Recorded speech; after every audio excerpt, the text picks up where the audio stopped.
दोस्तों, ये कहानी पूरी तरह से काल्पनिक है और केवल मनोरंजन के लिए बनाया गया है।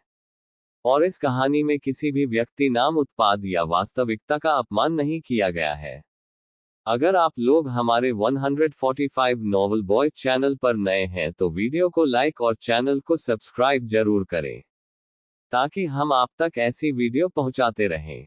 धन्यवाद। एपिसोड 1, तुम कौन हो। एक सुनसान सड़क पर एक लड़का तेजी से भाग रहा था। उसका पूरा शरीर पसीने से लथपथ था।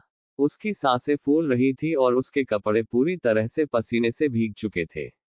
पर फिर भी वह चाहकर भी रुक नहीं सकता था। वह ना चाहते हुए भी बस भाग रहा था। उसके पीछे एक लाल रंग की तेज स्पोर्ट कार उस लड़के का पीछा कर रही थी। उस स्पोर्ट कार में एक लड़का और एक लड़की दोनों हंसते हुए अपने सामने के लड़के को भागते हुए देख रहे थे। उस कार में बैठी लड़की ने कहा, बेबी, ये बेचारा कब से भाग रहा है। बस इसे और तड़पाना सही नहीं है। चलो अब उसे इस भागम भाग से फ्री कर देते हैं। उस लड़की की बात सुनकर कार चला रहा वो लड़का मुस्कुराते हुए उस लड़की की ओर देखने लगा और फिर उसने कहा, ठीक है बेब्स, अब इस बेचारे को हमेशा के लिए आराम दे देते हैं। ये कहने के बाद उस लड़के ने अपनी कार का एक्सीलेटर जोर से दबा दिया और फिर उनकी स्पोर्ट्स कार की स्पीड एक ही झटके में तेज हो गई और वह तेजी से सड़क पर भाग रहे लड़के की ओर चली गई।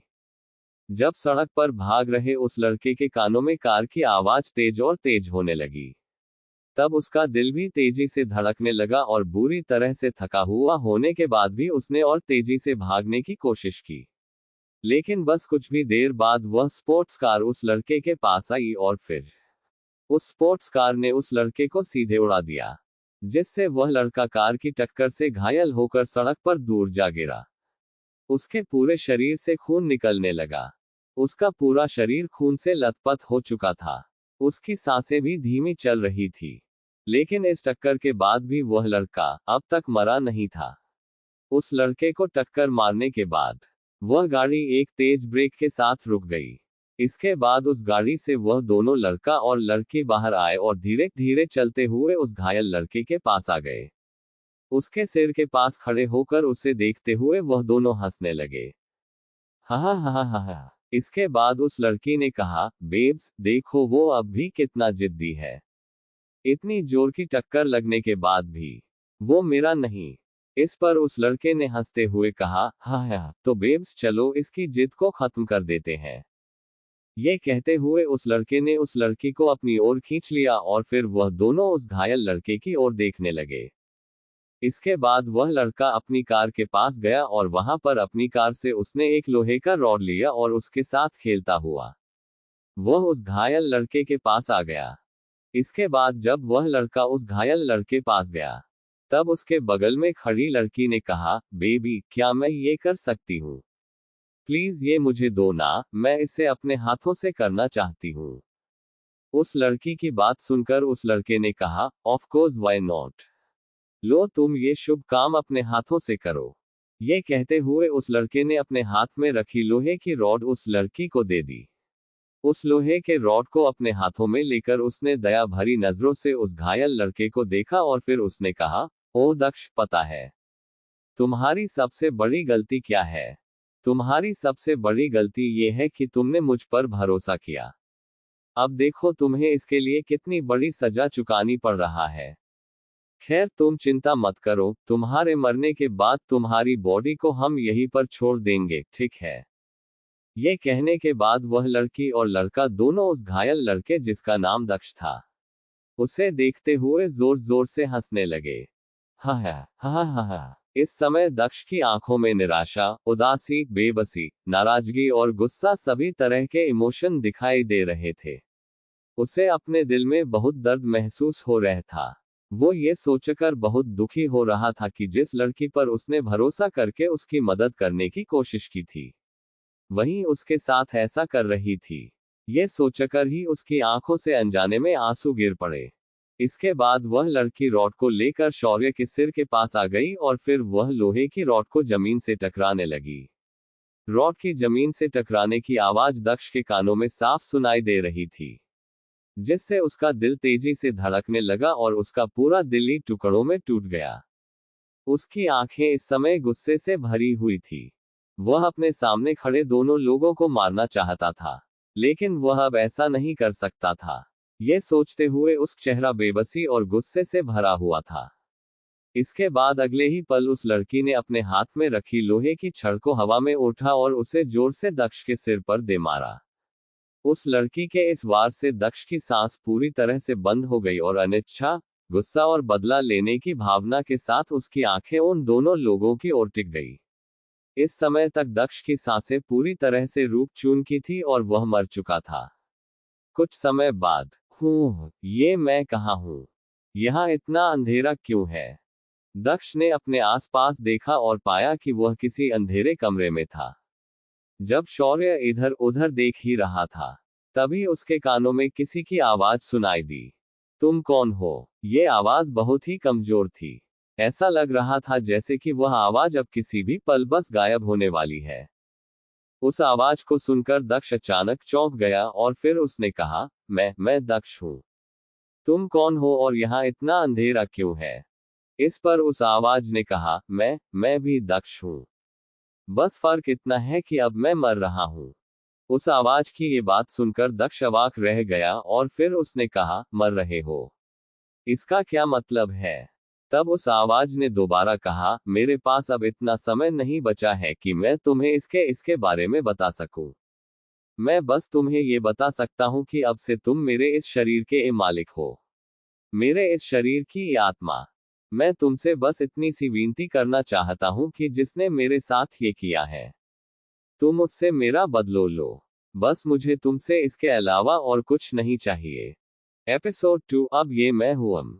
उस आवाज की ये बात सुनकर दक्ष का दिमाग पूरी तरह से चकरा गया। उसे कुछ भी समझ नहीं आ रहा था कि वो आवाज उससे क्या कहना चाह रही थी। उसका मन इस समय पूरी तरह से उथल पुथल से भर चुका था। दक्ष ने बुदबुदाते हुए कहा, मेरा शरीर, आत्मा, बदला। ये बुदबुदाने के बाद दक्ष ने दोबारा कहा, मुझे कुछ भी समझ नहीं आ रहा है कि तुम मुझसे कहना क्या चाहते हो। उद्धरण चिन्ह। इस पर उस आवाज ने दोबारा कहा, जब तुम जागोगे और मेरी यादों को अपनी यादों के साथ एकीकृत करोगे, तब तुम्हें सब कुछ पता चला जाएगा। उद्धरण चिन्ह। ये कहते हुए वह आवाज और भी ज्यादा धीमी होने लगी और गायब होने लगी। उस आवाज ने गायब होते हुए कहा, बस मेरे पिताजी का हमेशा ख्याल रखना और तब मैं आराम से जा सकता हूं। उद्धरण चिन्ह। ये कहते हुए वह आवाज गायब हो गई। उस आवाज की बात सुनकर दक्ष पूरी तरह से अवाक रह गया और फिर अगले ही पल, स्वीश, उसके आंखों के सामने एक तेज रोशनी चमकी और उसकी आंखें धुंधली हो गई। इसके बाद अचानक दक्ष ने अपनी आंखें खोली। इस बार उसके सामने अंधेरा नहीं था, बल्कि उसके चारों ओर किसी महल के कमरे की दीवारें थी। दक्ष ने पाया कि इस समय वह एक बिस्तर पर लेटा हुआ था। उसके शरीर में तेज दर्द का एहसास हो रहा था। यह देखकर दक्ष चौंक गया और फिर उसने कहा, क्या मैं मरा नहीं?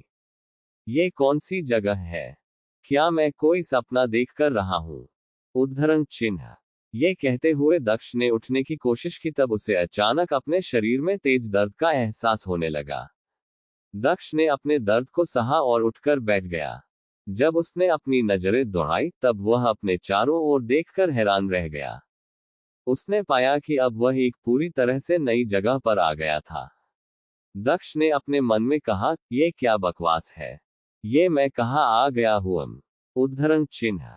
जब दक्ष ने इतना भर कहा ही था कि इतने में उसके दिमाग पर एक तेज और जोरदार झटका लगा और उसे अपने सिर में तेज दर्द होने लगा। उसने तुरंत अपना सिर पकड़ लिया।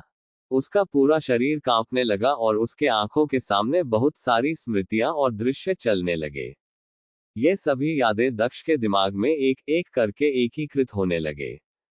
कुछ समय बाद जब दक्ष के दिमाग में सारी यादें एकीकृत हो गई, तब उसके मुंह से एक जोरदार चीख निकली और वह दोबारा अपने बिस्तर पर गिरकर बेहोश हो गया। कुछ ही समय में दक्ष की चीख सुनकर उसके कमरे में कुछ लोग दौड़ते हुए अंदर आए। इनमें एक बूढ़ा आदमी, दो नौकर और कवच पहने एक आदमी था। उस आदमी ने कहा, वैद्य जी, क्या हुआ? शौर्य इस तरह से चीखा क्यों? आपने तो अभी कहा था कि शौर्य की हालत बहुत गंभीर है और वह कुछ भी बोलने की हालत में नहीं है। तो फिर ये चीख। उद्धरण चिन्ह। इस पर उस बूढ़े वैद्य ने कहा, महामहिम, मैं अभी देखता हूं। उद्धरण चिन्ह। ये होने के बाद वह बूढ़ा वैद्य दक्ष को जांचने लगा। कुछ समय तक दक्ष की जांच करने के बाद अचानक उस बूढ़े वैद्य की आंखें आश्चर्य से भरी और उसने कहा, असंभव, ये कैसे हो सकता है। उद्धरण चिन्ह। उस बूढ़े वैद्य की बात सुनकर वह आदमी थोड़ा घबरा गया और उसने तुरंत कहा, क्या हुआ वैद्य जी? क्या दक्ष, क्या वो? उद्धरण चिन्ह। उस आदमी की बात सुनकर बूढ़ा आदमी जैसे किसी सदमे से जाग हो।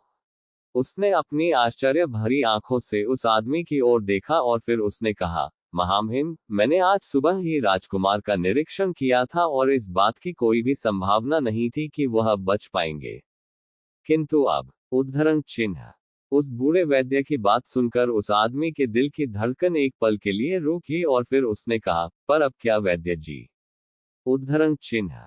उस आदमी की बात सुनकर उस बूढ़े वैद्य ने कहा, पर अब जब मैंने राजकुमार के शरीर की जांच की तो पाया कि उनकी सभी गंभीर घोंटे ठीक हो चुकी है और केवल कुछ बाहरी घोंटे ही बची है। ये एक चमत्कार है। मैंने अपनी पूरी जिंदगी में ऐसा कभी नहीं देखा था। उद्धरण चिन्ह। उस बूढ़े वैद्य की ये बात सुनकर वह आदमी और दोनों नौकर भी एक पल के लिए हैरान रह गए और फिर अगले ही पल उस आदमी के चेहरे पर खुशी की लहर दौड़ पड़ी और उसकी आंखों से आंसू छलक पड़े। उसने खुशी से कांपते हुए कहा, वैद्य जी, क्या ये सच है? क्या आप सच कह रहे हैं? दक्ष अब ठीक है। उसकी उसकी जान को अब कोई खतरा नहीं है। उद्धरण चिन्ह। ये सुनकर उस बूढ़े वैद्य ने कहा, जी महामहिम, अब राजकुमार खतरे से पूरी तरह से बाहर है। अब घबराने की कोई बात नहीं है। उद्धरण चिन्ह। ये सुनकर वह आदमी बहुत ही ज्यादा खुश हो गया। इसके बाद कुछ और बात करने के बाद सभी लोग उस कमरे से बाहर चले गए।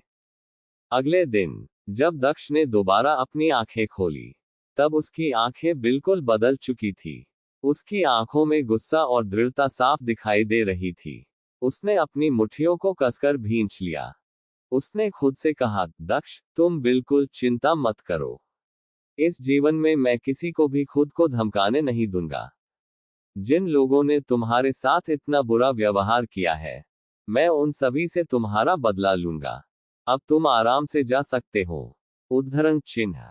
ये कहते हुए दक्ष की आंखें और भी ज्यादा दृढ़ हो गई। अपनी पूरी यादों को एकीकृत करने के बाद दक्ष को अब सब कुछ समझ में आ गया था।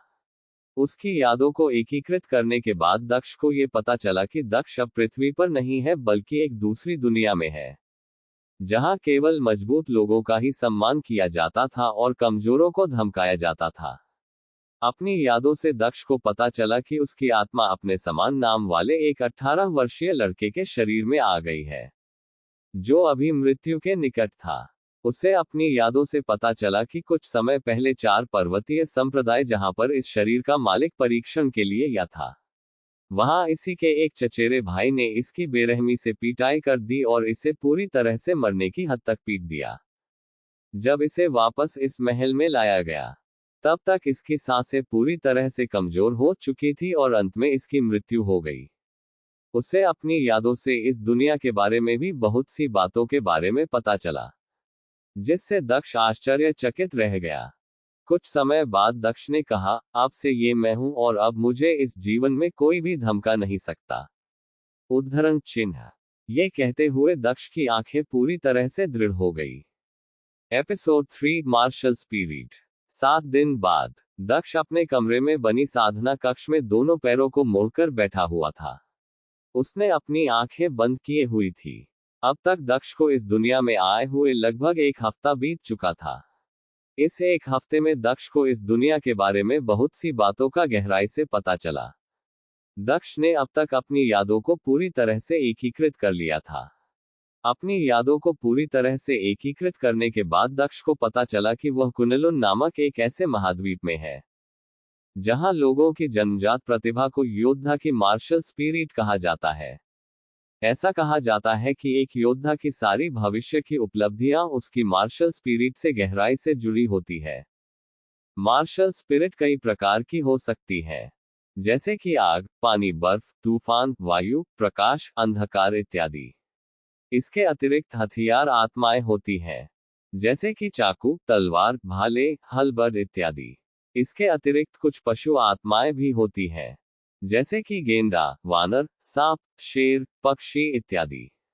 इसके अलावा कुछ शक्तिशाली और भयानक मार्शल स्पिरिट भी होती हैं, जिन्हें अमर भावना या अमर आत्मा के नाम से जाना जाता है। ये सभी मार्शल स्पिरिट विकसित होकर अपने स्वामी की साधना और अपनी ताकत को बढ़ाती जाती है। जब दक्ष ने अपनी सारी यादों को एकीकृत किया, तब उसे इस बात का एहसास हुआ कि जिस शरीर में उसकी आत्मा ने प्रवेश किया है, वह एक कमजोर शरीर है, जिससे दक्ष को थोड़ा दुख हुआ। दक्ष को पता चला कि इस शरीर ने पहले ही अपनी मार्शल भावना को जागृत कर लिया था, जो कि एक छोटे काले सांप के आकार की थी, जिसके बारे में किसी को कोई भी जानकारी नहीं थी। इस छोटे काले सांप की प्रजातियां ज्ञात न होने के कारण सभी लोग इसे एक बेकार आत्मा कहते थे। इसके अतिरिक्त इस शरीर में मार्शल भावना को विकसित करने के बाद इस शरीर ने साधना में अधिक प्रगति नहीं की थी। उसी के उम्र के सभी लोग उससे कहीं अधिक मजबूत थे, जबकि यह शरीर बहुत कमजोर था, जिसके कारण इसे बेहद अपमानित किया जाता था। दक्ष को इस बात का ज्ञान हुआ कि दक्ष के परिवार में केवल उसके पिता थे, जो उसका ख्याल रखते थे। इसके अतिरिक्त उसके परिवार के सभी सदस्य उनको हेय दृष्टि से देखते थे। इस समय दक्ष अपनी साधना में पूरी तरह से डूबा हुआ था। अचानक उसकी आंखों के सामने एक तेज रोशनी चमकी और उसके अंतर मन में एक छोटी सी रोशनी चमकने लगी। जब दक्ष ने ध्यान से उस रोशनी की तरफ देखा, तब उसने पाया कि यह उसकी अपनी मार्शल भावना है, जिसे सभी लोग बेकार आत्मा कहते थे। यह एक छोटे से काले सांप की तरह था, जो शांति से लेटा हुआ था। अगले ही पल इस सांप की छाया शौर्य के पीछे प्रकट हुई और उसके कंधे पर आराम से जाकर लेट गई। यह देखकर दक्ष के चेहरे पर एक कुटिल मुस्कान आ गई, लेकिन फिर अगले ही पल दक्ष का चेहरा हैरानी और आश्चर्य से भर गया। वह खुद को आश्चर्यचकित होने से नहीं रोक सका, क्योंकि उसने पाया कि अगले ही पल उसके मन में एक और रोशनी की किरण दिखाई दी, जिसे देखकर दक्ष पूरी तरह से स्तब्ध रह गया। जब दक्ष ने ध्यान से उस रोशनी की किरण को देखा, तब उसने पाया कि यह एक और मार्शल भावना है, जो कि एक परछाई से गिरी हुई है। दक्ष को ये तो नहीं पता था कि यह किस प्रकार की मशाल भावना है, लेकिन उसे इतना एहसास जरूर था कि यह उसकी दूसरी मार्शल भावना है, जिससे वह पूरी तरह से स्तब्ध रह गया। दक्ष ने आश्चर्यचकित होते हुए कहा, दोहरी मार्शल भावना। इस दुनिया में जिसके पास दो मार्शल भावनाएं होती थी, उसे दोहरी मार्शल भावना वाले प्रतिभा के रूप में माना जाता था। सामान्य स्थिति में प्रत्येक योद्धा के पास एक ही मार्शल भावना होती थी, किंतु जिन योद्धाओं के पास दूसरी मार्शल भावना होती थी, उसे पूरे महाद्वीप में एक प्रतिभाशाली योद्धा माना जाता था। दक्ष ने अपने चेहरे पर एक कुटिल मुस्कान के साथ कहा, इस छोटे काले सांप के साथ अब मेरे पास एक और मार्शल भावना है। शायद यह मेरे दो आत्माओं के मिलने के कारण हुआ है, जिससे मेरे पास दूसरी मार्शल आत्मा है। भले ही मैं अभी ये नहीं जानता कि यह मार्शल भावना क्या है, परंतु देर साबिर इसका भी पता चल जाएगा। उद्धरण चिन्ह। ये कहने के बाद दक्ष ने साधना करना जारी रखा। दक्ष ने पाया कि उसके साधना की गति उसकी यादों से कई गुना तेज हो गई है। इसके बाद धीरे धीरे दुनिया की आध्यात्मिक ऊर्जा दक्ष के शरीर और उसकी मार्शल स्पिरिट्स को पोषित करने लगी, जिससे दक्ष के सभी अंग और हड्डियां मजबूत होती जा रहा थी। जल्दी ही दक्ष को इस बात का एहसास हुआ कि उसकी छोटी सांप मार्शल भावना उसकी शारीरिक क्षमता को बढ़ाने में सहायक है। इस बात का एहसास होते ही दक्ष हैरान रह गया और फिर उसके चेहरे पर एक मुस्कान आ गई। इसके बाद दक्ष ने कहा, चलो अभी फिलहाल तुम्हें हम लिटिल ब्लैक स्पिरिट के नाम से पुकारेंगे। उद्धरण चिन्ह।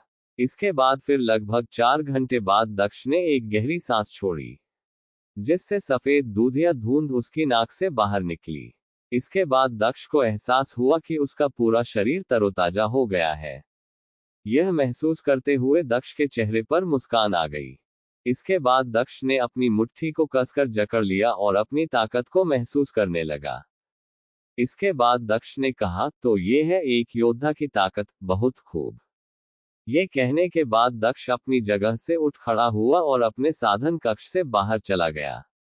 बाहर एक अभ्यास स्थल था, जहां कई लकड़ी और पत्थरों के खंभे उसके अभ्यास के लिए रखे हुए थे। अभ्यास स्थान में पहुंचकर उन लकड़ियों के खंभों को देखते हुए दक्ष ने एक गहरी सांस ली और फिर उसने अपनी मुट्ठी जकड़ ली। इसके बाद अचानक उसने हवा में अपना मुक्का मारा, जिससे हवा में छेद हो गया और हवा में तरंगे बनने लगी। इसके बाद शौर्य का मुक्का सीधे एक पत्थर के खंभे से जा टकराया, जिससे वह पत्थर का खंभा टूटकर धूल में बदल गया।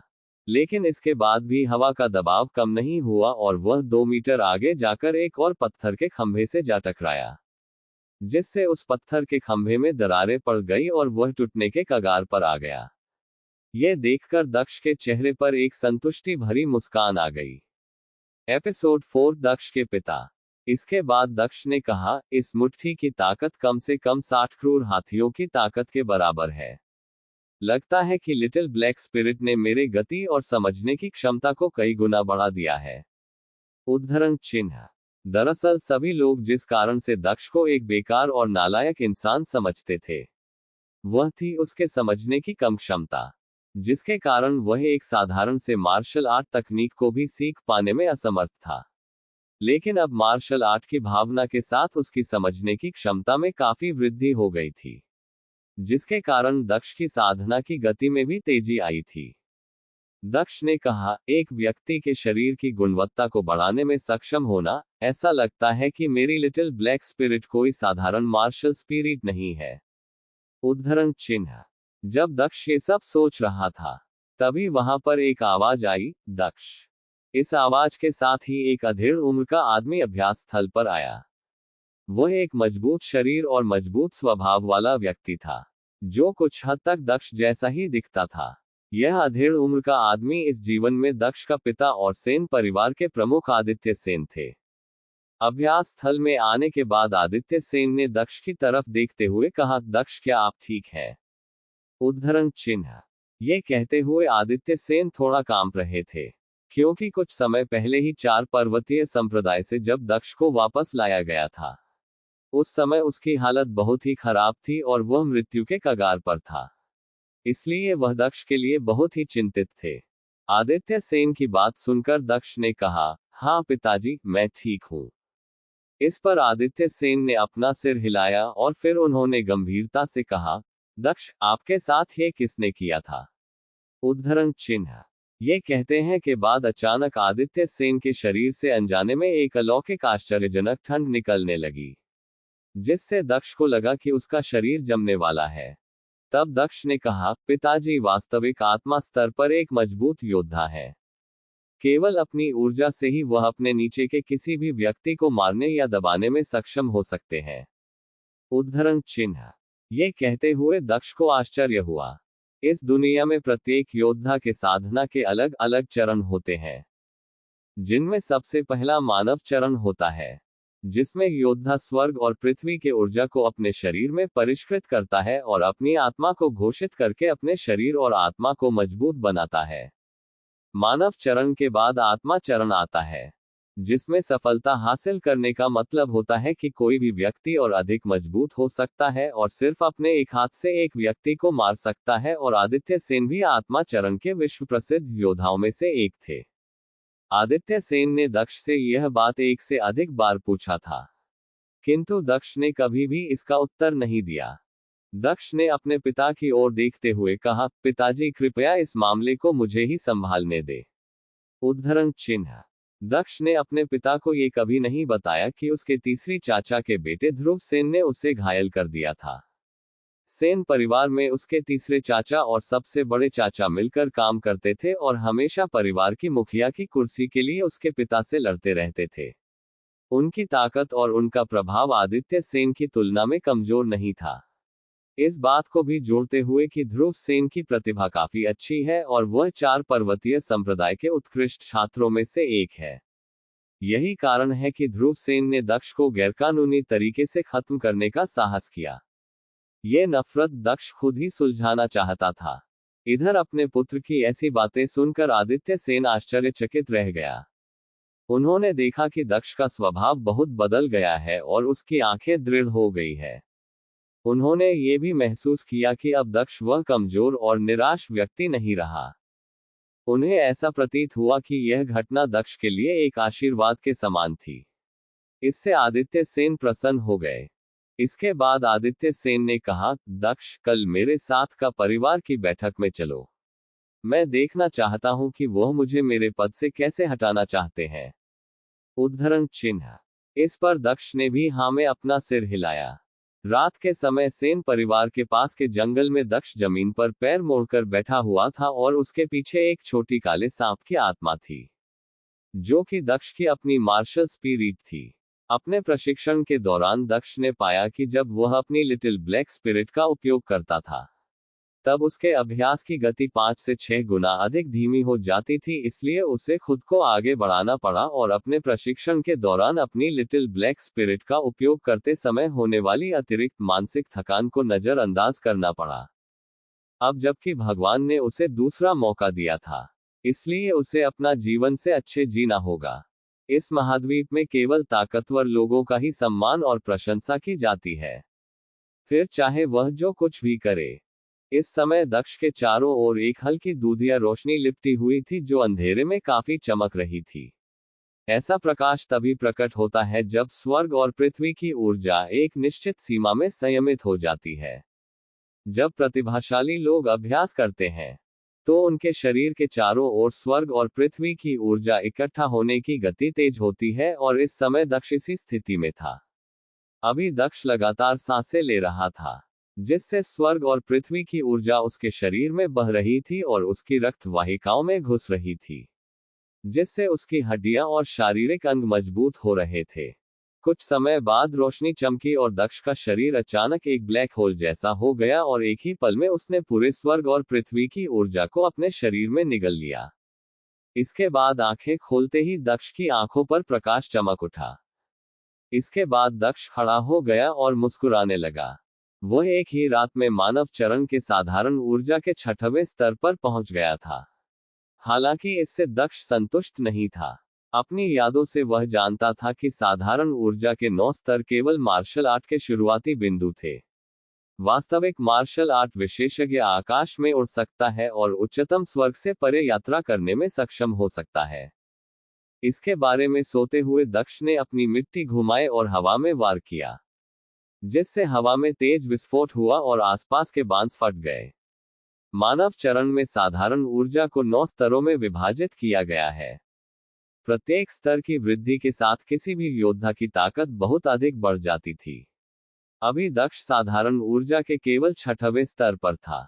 इस पर उसकी ताकत 60 क्रूर हाथियों के ताकत के बराबर थी, और यदि इसके साथ वह अपनी मार्शल आर्ट तकनीक हैवी वेव 5 का उपयोग करता है, जिसे पिछले दक्ष ने अपने जीवन काल में अभ्यास किया था, तो उसकी ताकत 65 क्रूर हाथियों के ताकत के बराबर हो जाती थी। हालांकि दक्ष के लिए यह अभी भी पर्याप्त नहीं था। अगर वह साधारण ऊर्जा के 7वें स्तर पर अभ्यास करने में सक्षम हो जाता है, तो उस समय उसकी ताकत 70 क्रूर हाथियों के ताकत के समान हो सकती है। 60 क्रूर हाथियों के ताकत के तहत नाजुक बांस का जंगल पूर्ण रूप से फट गया। इसके बाद दक्ष ने लगातार मुक्का मारते हुए चिल्लाया, हाँ हाँ हाँ। हैवी वेव पंच तकनीक को 9 लहरों में विभाजित किया गया था। इसमें प्रत्येक लहर पहले की तुलना में अधिक मजबूत होती थी। इस समय तक शौर्य ने हैवी वेव पंच में 5 लहरों तक ही महारत हासिल की थी। प्रत्येक पंच के साथ वह 5 लहरों की ताकत का उपयोग कर सकता था। जल्द ही धमाके की आवाज पूरे जंगल में गूंजने लगी और दक्ष की ताकत में तेजी से सुधार होने लगा।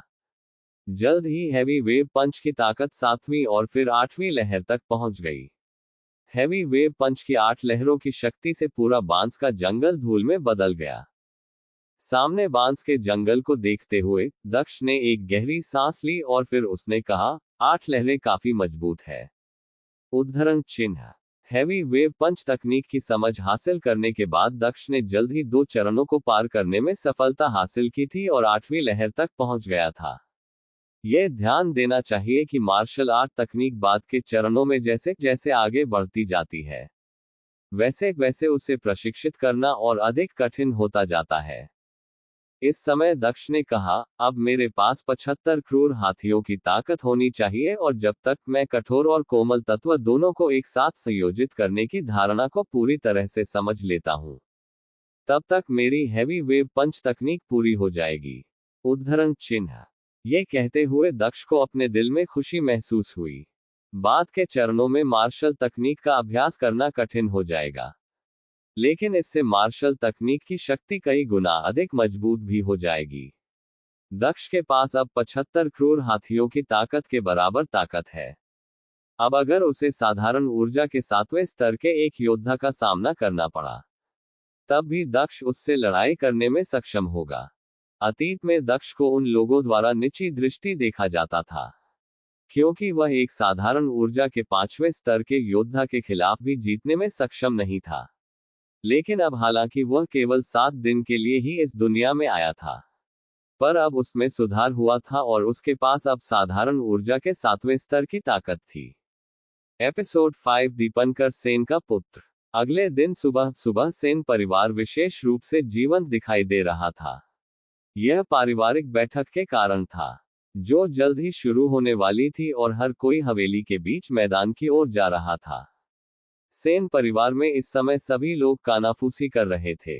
सेन परिवार के एक व्यक्ति ने कहा, तुमने सुना, इस बार न केवल सबसे बड़े चाचा आए हैं, बल्कि तीसरे चाचा भी आए हैं। ऐसा लगता है कि इस बार वे सभी परिवार के मुखिया की सीट को लक्ष्य बनाकर यहां आए हैं। उद्धरण चिन्ह।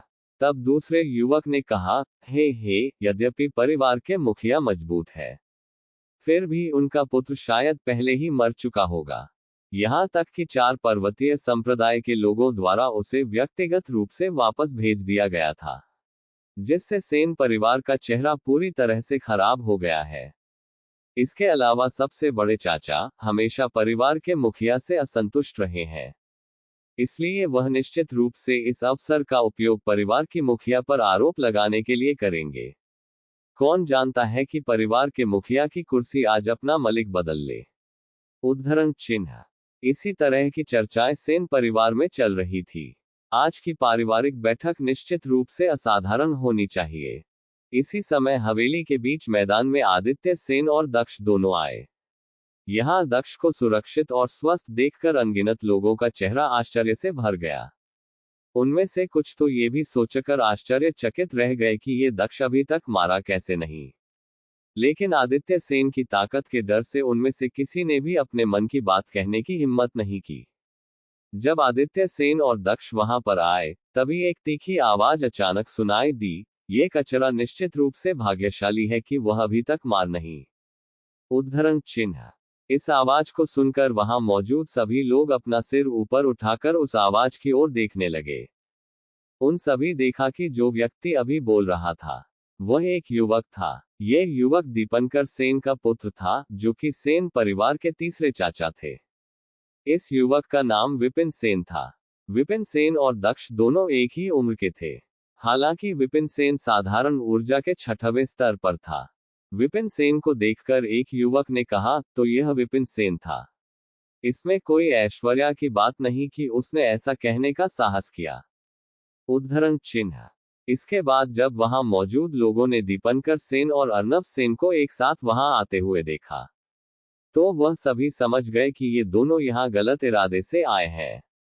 अर्नव सेन दक्ष के सबसे बड़े चाचा थे। जब आदित्य सेन ने विपिन सेन की बात सुनी, तब उनकी आंखें ठंडी चमक से चमक उठी और उन्होंने विपिन सेन को दूर से देखते हुए कहा, आपने अभी जो कहा उसे दोबारा कहना। उद्धरण चिन्ह। इधर जब विपिन सेन ने आदित्य सेन की यह बात सुनी, तो उसे अपने पूरे शरीर में डर का एहसास होने लगा और उसने आदित्य सेन की ओर देखने की हिम्मत भी नहीं की। तभी अचानक वहां पर अर्नव सेन ने कहा, दूसरे भाई, आप परिवार के मुखिया के रूप में और अधिक अपमानजनक होते जा रहे हैं। एक बड़े होने के नाते आप छोटों को कैसे धमक सकते हैं। उद्धरण चिन्ह। ये कहते हुए अर्नव सेन का स्वर ठंडा और मजाकिया दोनों था। इस पर आदित्य सेन ने कहा, हाँ, मैं आदित्य सेन अभी भी परिवार का मुखिया हूं और विपिन सेन, जो इतना अशिक्षित है, उसके लिए किसे दोषी ठहराया जाना चाहिए। उद्धरण चिन्ह। आदित्य सेन की ये बात सुनकर दीपांकर सेन ने कठोर स्वर में कहा, दूसरे भाई बहुत प्रभावशाली हैं, लेकिन मैं ये देखना चाहूंगा कि परिवार के मुखिया के रूप में आप कब तक रह सकते हैं। तुम्हारे बेटे को 4 पर्वतीय संप्रदाय से बाहर निकाल दिया गया और उसे घर वापस भेज दिया गया। उसने सेन परिवार का चेहरा पूरी तरह से बर्बाद कर दिया है। लोग इसके बारे में बाहर गपशप कर रहे हैं। उद्धरण चिन्ह। दीपांकर सेन की यह बात सुनकर आदित्य सेन ने अपनी ठंडी नजरों से दीपांकर सेन की ओर देखते हुए कहा, मैं कब तक परिवार के मुखिया की सीट पर रह सकता हूं।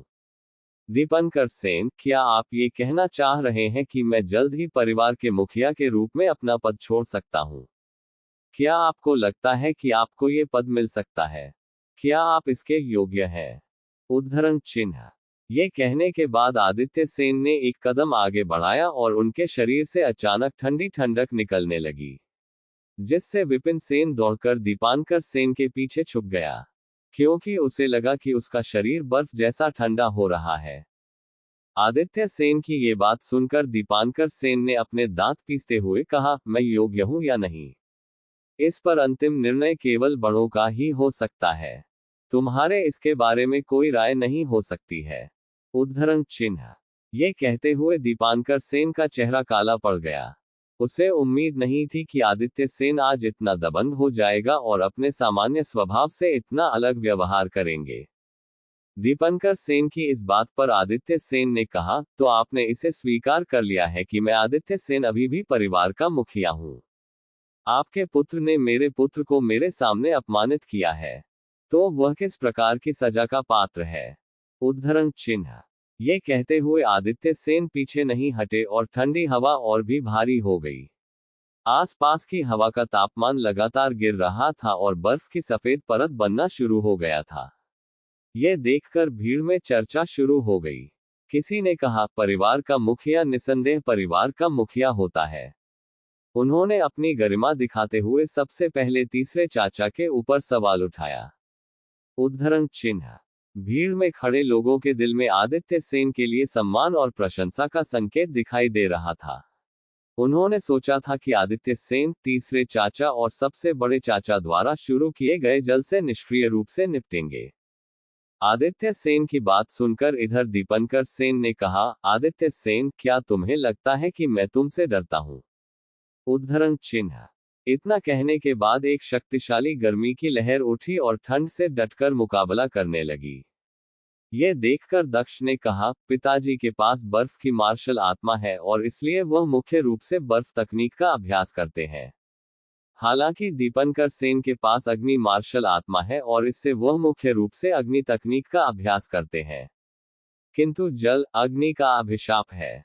चाहे दीपांकर सेन कितना भी प्रयास करे, वह मेरे पिता के खिलाफ आज नहीं जीत पाएगा।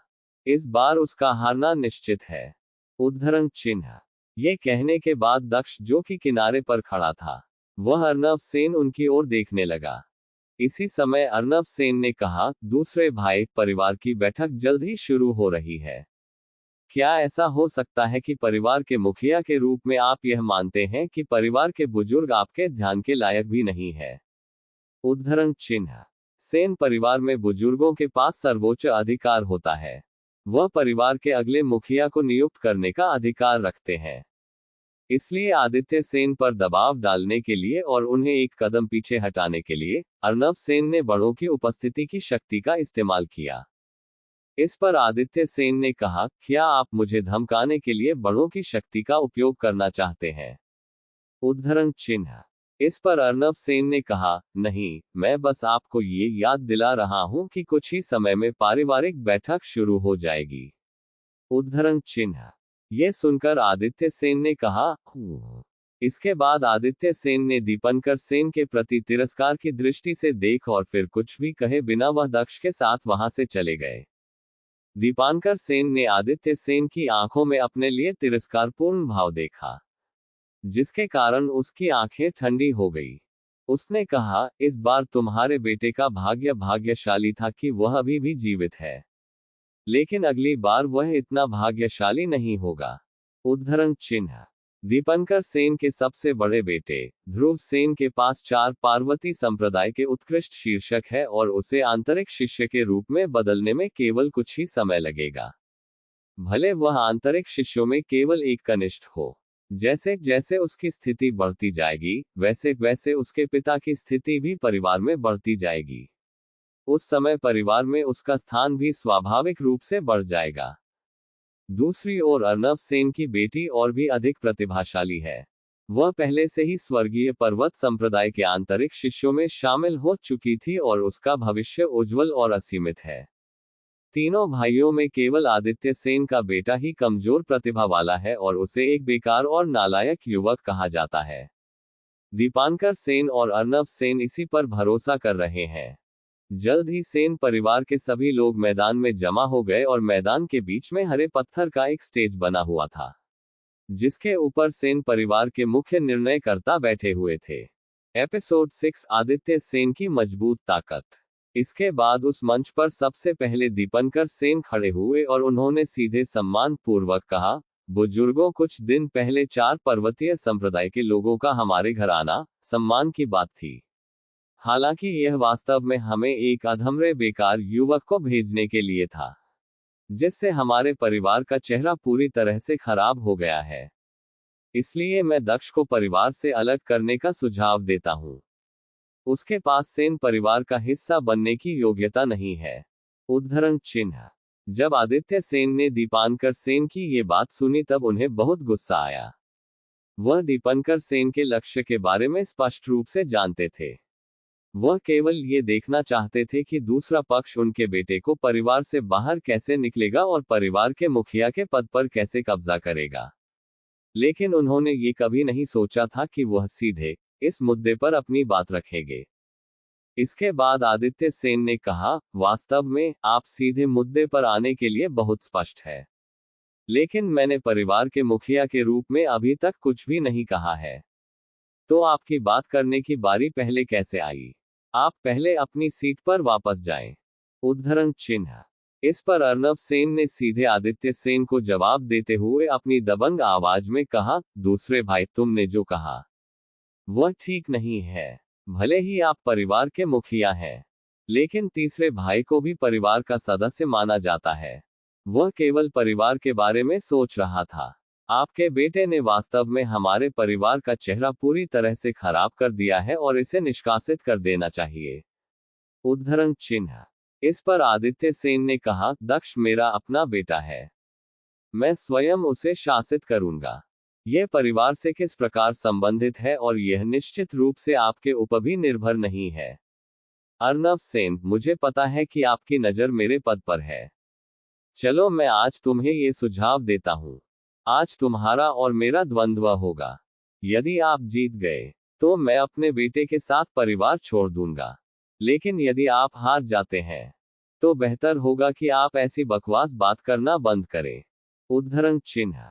ये कहने के बाद आदित्य सेन खड़े हुए और सीधे मंच के बीच में चले गए और फिर उनके शरीर से एक मजबूत बर्फ ऊर्जा अर्नव सेन की ओर निकलने लगी। इसके बाद आदित्य सेन ने कहा, यदि आप लड़ना नहीं चाहते हैं तो भी आपको लड़ना होगा। उद्धरण चिन्ह। इस समय दक्ष ने अपने पिता की ओर देखा और अपने मन में सोचा, ऐसी आक्रामकता जो लोगों को डरा सकती है। इस दुनिया में केवल ऐसे मजबूत लोगों का ही सम्मान किया जाता है। केवल ताकतवर को ही बोलने का अधिकार है। वह अपनी ताकत से दूसरे पक्ष का मुंह भी बंद करा सकते हैं। उद्धरण चिन्ह। इसके बाद आदित्य सेन ने आगे कहा, मुझे केवल इस बात का डर है कि आप पर्याप्त नहीं। उद्धरण चिन्ह। जब अर्नव सेन ने आदित्य सेन को ये कहते हुए सुना तो उनके अंदर का गुस्सा बढ़ गया। इसके बाद वह मंच की ओर सीधे चले गए और आदित्य सेन के सामने खड़े हो गए। सभी बुजुर्ग चुप रहे। वास्तव में वे भी खुश थे कि यह स्थिति उत्पन्न हुई। यदि आदित्य सेन अर्नव सेन के खिलाफ भी नहीं जीत सके और इस तथ्य के साथ कि उनके मन में एक बेटे की परवाह परिवार से अधिक है, इसके साथ आदित्य सेन से परिवार के मुखिया की कुर्सी का स्वाभाविक रूप से उनसे छीन ली जाएगी। इधर अर्नब सेन ने आदित्य सेन की ओर व्यंग्यात्मक स्वर में कहा, आदित्य सेन, मैं ये देखना चाहूंगा कि तुम किस बात पर इतने घमंडी हो सकते हो। उद्धरण चिन्ह। इसके बाद अगले ही पल मंच के चारों ओर हवा का तापमान गिरना शुरू हो गया। दशकों में मौजूद सैकड़ों लोग एक ही समय में अपने शरीर और हड्डियों में चुभने वाली ठंड को महसूस करने लगे। तब एक बुजुर्ग ने कहा, यह एक बर्फ आत्मा की शक्ति है। आदित्य सेन की आत्मा बर्फ की आत्मा है। एक बार सक्रिय हो जाने के बाद आसपास का वातावरण पूरी तरह से बदल जाएगा। उद्धरण चिन्ह। ठीक इसी समय जब अर्नब सेन अपनी मार्शल भावना को सक्रिय करना चाहता था, तभी उसे आदित्य सेन की आवाज सुनाई दी, बर्फ से घिरा हुआ। जैसे ही आदित्य सेन की आवाज आई, तब अगले ही पर आदित्य सेन के शरीर से एक बर्फीली हवा निकाली, जिससे पूरे मंच को बर्फ की सफेद परतों ने ढक दिया और फिर अगले ही पल वह बढ़ते हुए अर्नब सेन की ओर चला गया, जिससे अर्नब सेन का पूरा शरीर बर्फ की परतों से ढक गया और फिर वह बर्फ मानव में बदल गया। फिर अगले ही पर आदित्य सेन तेजी से अर्नब सेन के पास गए और उसे पर एक जोरदार मुक्का मारा। बूम! फिर वहां एक जोरदार विस्फोट हुआ और बर्फ टूट गई। अर्नब सेन इस हमले से मंच से उड़ गए और जमीन पर गिरने से पहले उनके मुंह से खून निकलने लगा। इससे सभी बुजुर्ग खड़े हो गए और अपनी आंखों के सामने का ये दृश्य देखकर स्तब्ध रह गए। अर्नब सेन को अप्रत्याशित रूप से केवल एक ही झटके में हरा दिया गया था। तब एक बुजुर्ग ने कहा, बर्फ से गिरा हुआ आदित्य सेन की बर्फ की मार्शल तकनीक वास्तव में 8वें चरण तक पहुंच गई है। इसमें कोई आश्चर्य नहीं कि वह इतना मजबूत है। उद्धरण चिन्ह। ये कहते हुए उससे बुजुर्ग की आंखें चमक उठे। इसके बाद उस बुजुर्ग ने आगे कहा, आदित्य सेन के पास बर्फ की शक्तिशाली आत्मा है। बर्फ मार्शल तकनीक के साथ उसने अर्नब सेन को तुरंत जमा दिया और एक सांस में घातक प्रहार किया। अगर उसकी प्रतिक्रिया की गति थोड़ी भी धीमी होती, तो मुझे डर है कि यह लड़ाई इतनी जल्दी खत्म नहीं होती। उद्धरण चिन्ह। ये कहने के बाद उस बुजुर्ग ने अपना सिर हिलाया। इधर सेन परिवार के सभी लोग इस दृश्य को देखकर स्तब्ध रह गए थे। यह पहली बार था जब उन्होंने आदित्य सेन की ऐसी मजबूत शक्ति देखी थी। यह शक्ति अर्नब सेन की तुलना में भी बहुत अधिक मजबूत थी। इधर अर्नब सेन ने अपने मुंह से खून निकला और आदित्य सेन की ओर धुंधली दृष्टि से देखा। हालांकि आदित्य सेन ने इसकी कोई परवाह नहीं की, क्योंकि उन्होंने अनुमान लगा लिया था कि दक्ष की चोट अवश्य ही उनके 2 भाइयों से संबंधित होगी, क्योंकि वह उसके बेटे को मारना चाहते थे। इसलिए उसे उनके ऊपर कोई भी दया दिखाने की जरूरत नहीं थी। इसके बाद आदित्य सेन अपनी सीट पर लौट आए और फिर उन्होंने बड़ों की ओर सम्मान पूर्वक देखते हुए कहा, बुजुर्गों, कृपया पारिवारिक बैठक जारी रखें। उद्धरण चिन्ह। आदित्य सेन ने ऐसा व्यवहार किया जैसे कि अभी कुछ हुआ ही ना हो।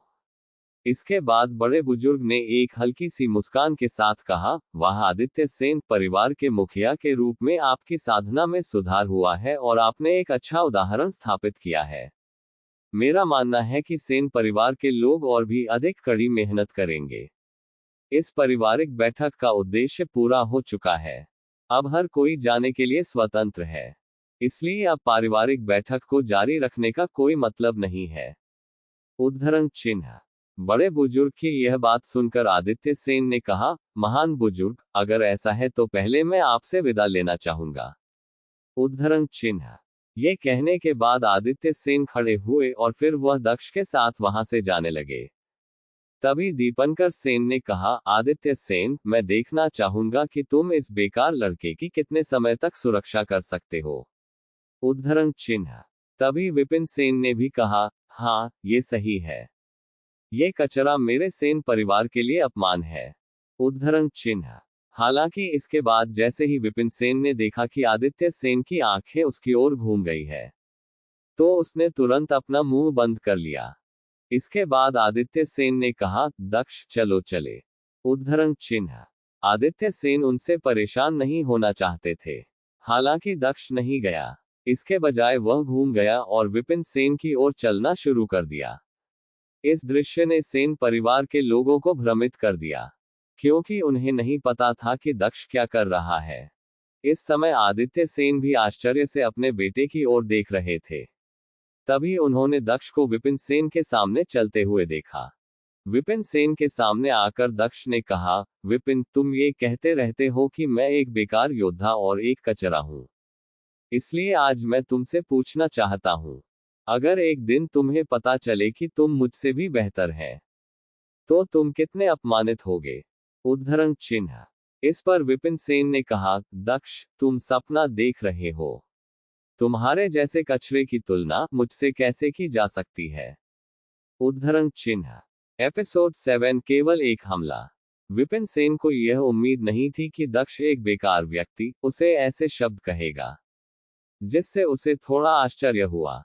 लेकिन फिर अगले ही पल दक्ष की बात सुनकर विपिन सेन और भी ज्यादा हैरान हो गया। दक्ष ने उदासीनता से हंसते हुए कहा, विपिन सेन, मैं दक्ष तुम्हें द्वंद्व युद्ध के लिए चुनौती देता हूं। उद्धरण चिन्ह। जब दक्ष ने ये कहा तब पूरे क्षेत्र में सन्नाटा छा गया। दक्ष ने विपिन सेन को चुनौती देने की पहल की। यह देखकर स्वयं आदित्य सेन भी दंग रह गए और उन्होंने आश्चर्य से अपने बेटे की ओर देखा। मंच के शीर्ष पर मौजूद बुजुर्ग जो जाने की तैयारी कर रहे थे, वो भी वापस अपनी सीट पर बैठ गए और दक्ष को बड़ी दिलचस्पी से देखने लगे।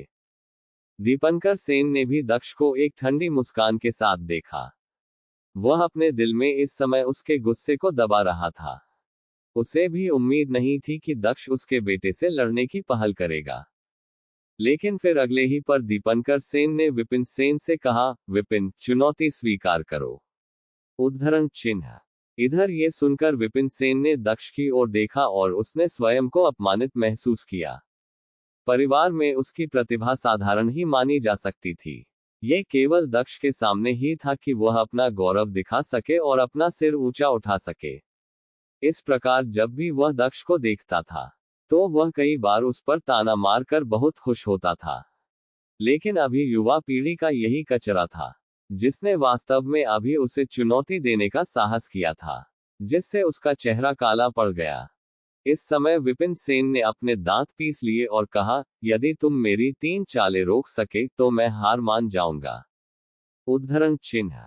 ये कहते हुए विपिन सेन बाहर चला गया। वह दक्ष को सबसे क्रूर तरीके से हराने की योजना बना रहा था, ताकि दक्ष को यह पता चल सके कि वह कितना बेकार है। विपिन सेन की बात सुनकर दक्ष ने अपना सिर हिलाया और फिर उसने उदासीनता से कहा, यदि तुम मेरा एक मुक्का रोक सके, तो यह मेरी हार मानी जाएगी। उद्धरण चिन्ह। दक्ष का उदासीन स्वर ऐसा लग रहा था मानो कि विपिन सेन दक्ष का एक भी मौका नहीं झेल पाएगा, और दक्ष की यह बात सुनकर विपिन सेन का चेहरा तुरंत उदास हो गया। इधर भीड़ भी दक्ष की इस बात से स्तब्ध थी और आश्चर्यचकित होकर केवल दक्ष को देख रही थी। भीड़ में सभी लोग एक ही बात सोच रहे थे, क्या यह आदमी पागल हो गया है? ये सोचना कि वह वास्तव में इतनी पागलपन वाली बात करेगा और सभी लोग इसे मान जाएंगे। उद्धरण चिन्ह। तभी इधर विपिन सेन ने कहा, कचरे द्वारा कहा गया शब्द चाहे कितना भी सुंदर क्यों ना हो, वह अभी भी कचरा ही रहेगा। शब्दों से फायदा उठाना कुछ ऐसा है जो केवल तुम ही कर सकते हो। उद्धरण चिन्ह। विपिन सेन की ये बात सुनकर दक्ष हंसने लगा। हाँ, केवल शब्दों का फायदा उठाना? तुम्हें वास्तव में लगता है कि ये केवल शब्द ही है? उद्धरण चिन्ह। इसके बाद दक्ष बेकार की बातों में अपना समय बर्बाद नहीं करना चाहता था, इसलिए उसने कहा, मेरा मुख का संभालो। ये कहने के तुरंत बाद दक्ष ने अपने शरीर को आगे बढ़ाया और अपनी मुट्ठी उठाकर तुरंत विपिन सेन की ओर बढ़ा दिया।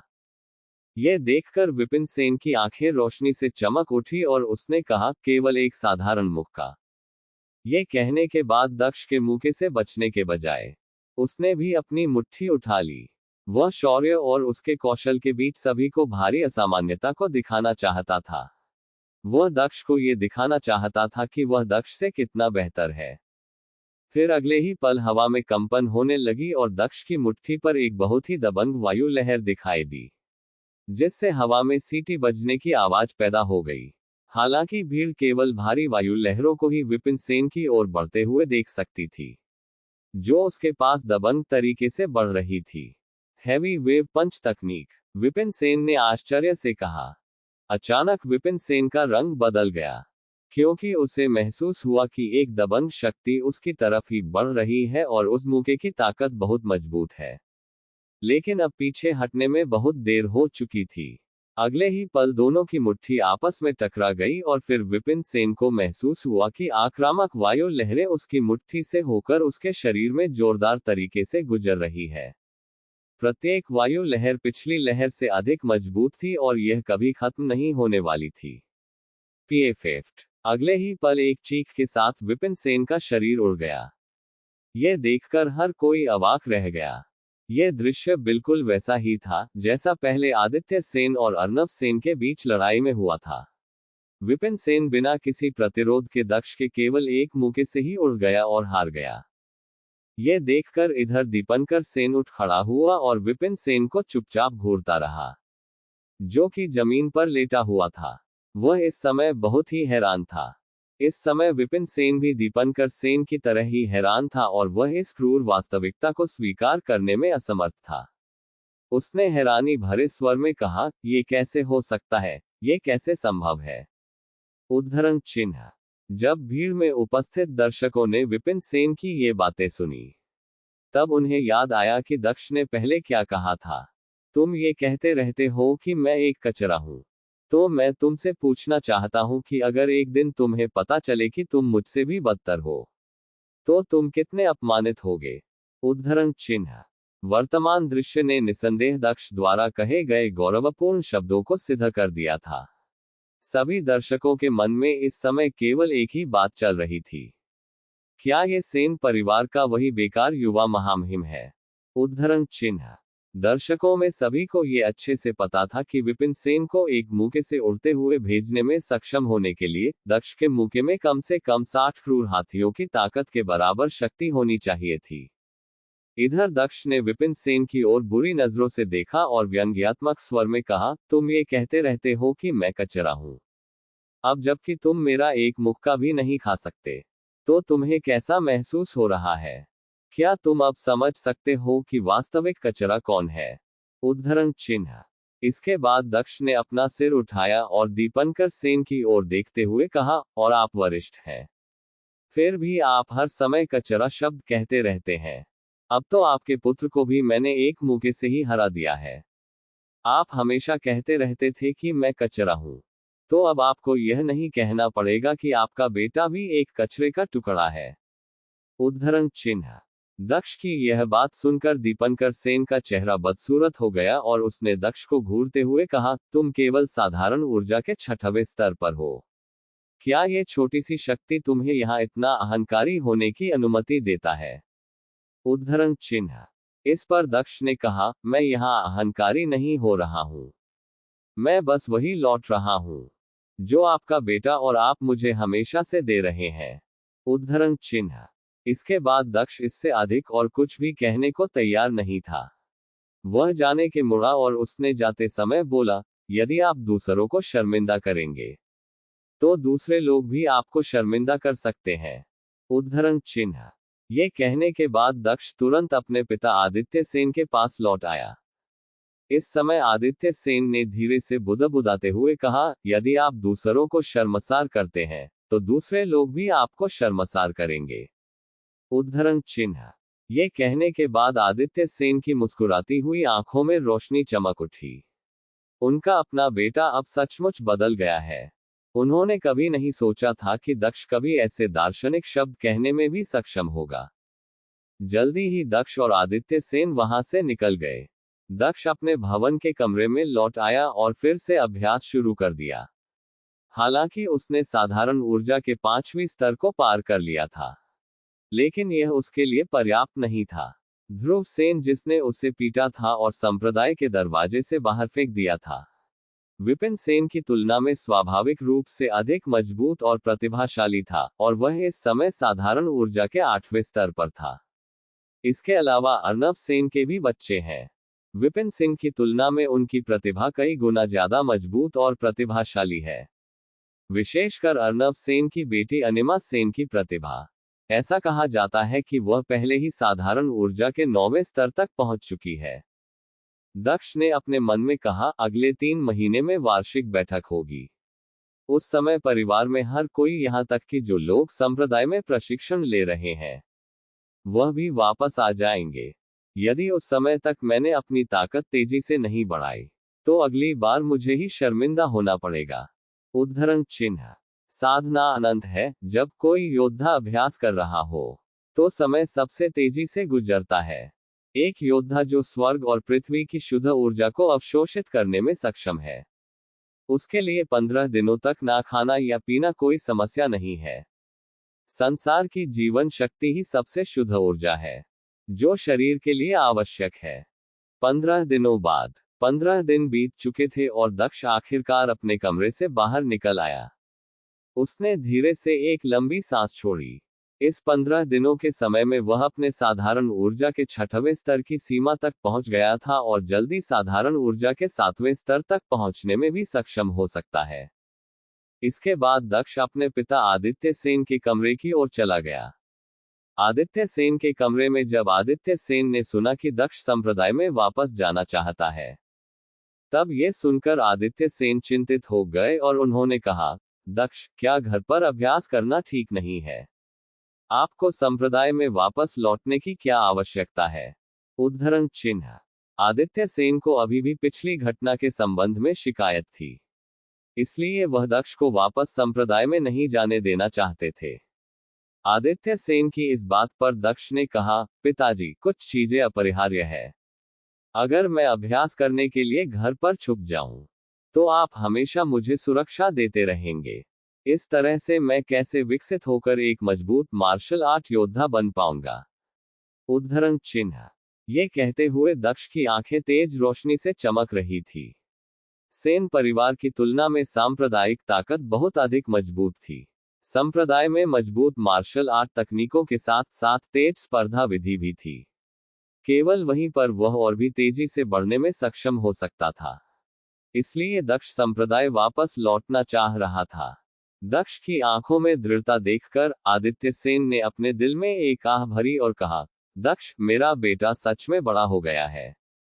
उद्धरण चिन्ह। यह सच था कि घर पर रहकर अभ्यास करना और उनकी शरण में रहना दक्ष के लिए पूर्ण व्यवहार होगा। इस तरह से दक्ष के लिए एक मजबूत योद्धा बनना असंभव होगा। हालांकि अपने दृष्टिकोण से वह दक्ष के प्रति अपने पिता के प्यार के कारण दक्ष को जाने देने के लिए बहुत अनिच्छुक थे।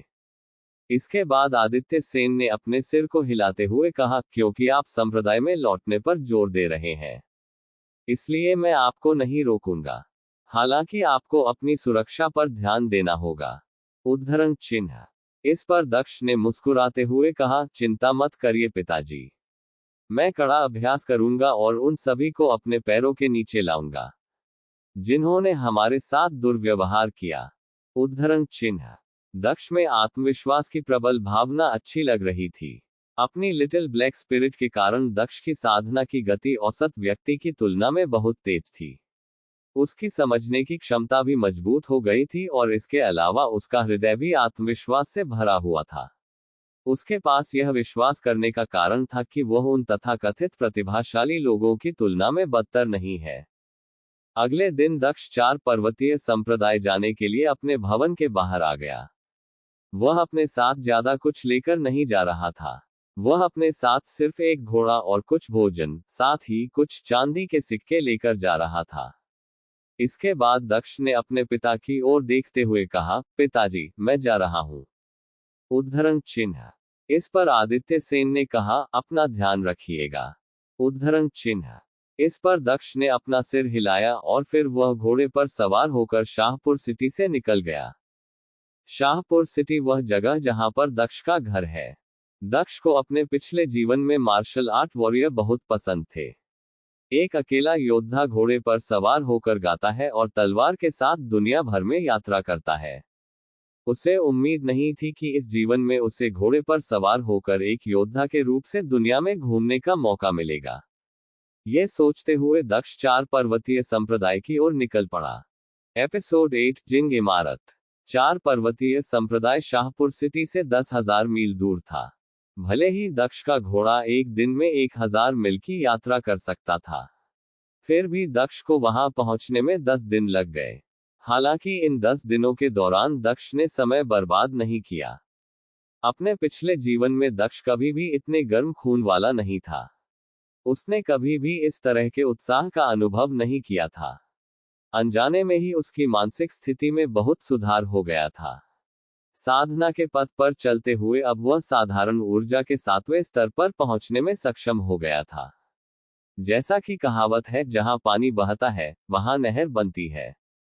उद्धरण चिन्ह। इसके अलावा दक्ष के हैवी वेव पंच मार्शल तकनीक के अभ्यास में उसने एक नया स्तर भी पार कर लिया था। इन दोनों दक्ष के पास अपने पिछले जीवन की तुलना में कहीं अधिक शक्तिशाली शारीरिक शक्ति थी। उसकी वास्तविक ताकत अब वास्तव में 70 क्रूर हाथियों के ताकत के करीब थी, जो साधना के साधारण ऊर्जा के 7वें स्तर के लिए बेहद शक्तिशाली था। 4 पर्वतीय संप्रदाय यहाँ पर्वत श्रृंखलाओं में स्थित था। ये 4 पर्वतीय संप्रदाय 4 पर्वतों के सबसे बड़े पर्वत पर स्थित है, जहां इसे आसानी से देखा जा सकता था। आसमान से देखने पर भी यह संप्रदाय एक शहर जैसा दिखता था। इन पर्वतों की सुंदरता स्वर्ग की देने है। यह महान भाग्य और नियति प्रदान करता है। जब दक्ष 4 पार्वती संप्रदाय के करीब पहुंचा, तब 2 सुरक्षा गार्डों ने दक्ष का मजाक उड़ाया और एक मुस्कान के साथ काफी ठंडे स्वर में दक्ष से कहा, रुको, उस घोड़े से नीचे उतरो। उद्धरण चिन्ह। ये दोनों रक्षक भी इस 4 पर्वतीय संप्रदाय के शिष्य थे। उन दोनों गार्डों की आवाज सुनकर दक्ष ने उन्हें तिरस्कार पूर्वक दृष्टि से देखा और अपने घोड़े को वहीं पर रोक दिया। इसी बीच एक अन्य शिष्य घोड़े पर सवार होकर आगे बढ़ा और पहाड़ की ओर बढ़ता चला गया। लेकिन इस बार उन दोनों सुरक्षा सैनिकों ने उस शिष्य को नहीं रोका। यह देखकर दक्ष ने उनकी ओर इशारा किया और कहा, तुम लोग उसे अंदर जाने से क्यों नहीं रोक रहे हो? उद्धरण चिन्ह। हम्फ। इस पर उनमें से एक शिष्य ने उपहास और क्रोध दोनों व्यक्त करते हुए कहा, तुम अपनी तुलना सामान्य शिष्यों से कैसे कर सकते हो? तुम पहले लगभग मारे गए थे। तुम एक कचरे का टुकड़ा हो। उद्धरण चिन्ह। उस सुरक्षा में तैनात शिष्य की बात सुनकर दक्ष ने मुस्कुराते हुए कहा, तो ये केवल सत्ता और रुतबे की बात है। ये पर्वत रक्षक भले ही ये 4 पार्वती संप्रदाय के शिष्य थे, लेकिन वह केवल सजावट के लिए थे। उनका स्तर बहुत कमजोर था।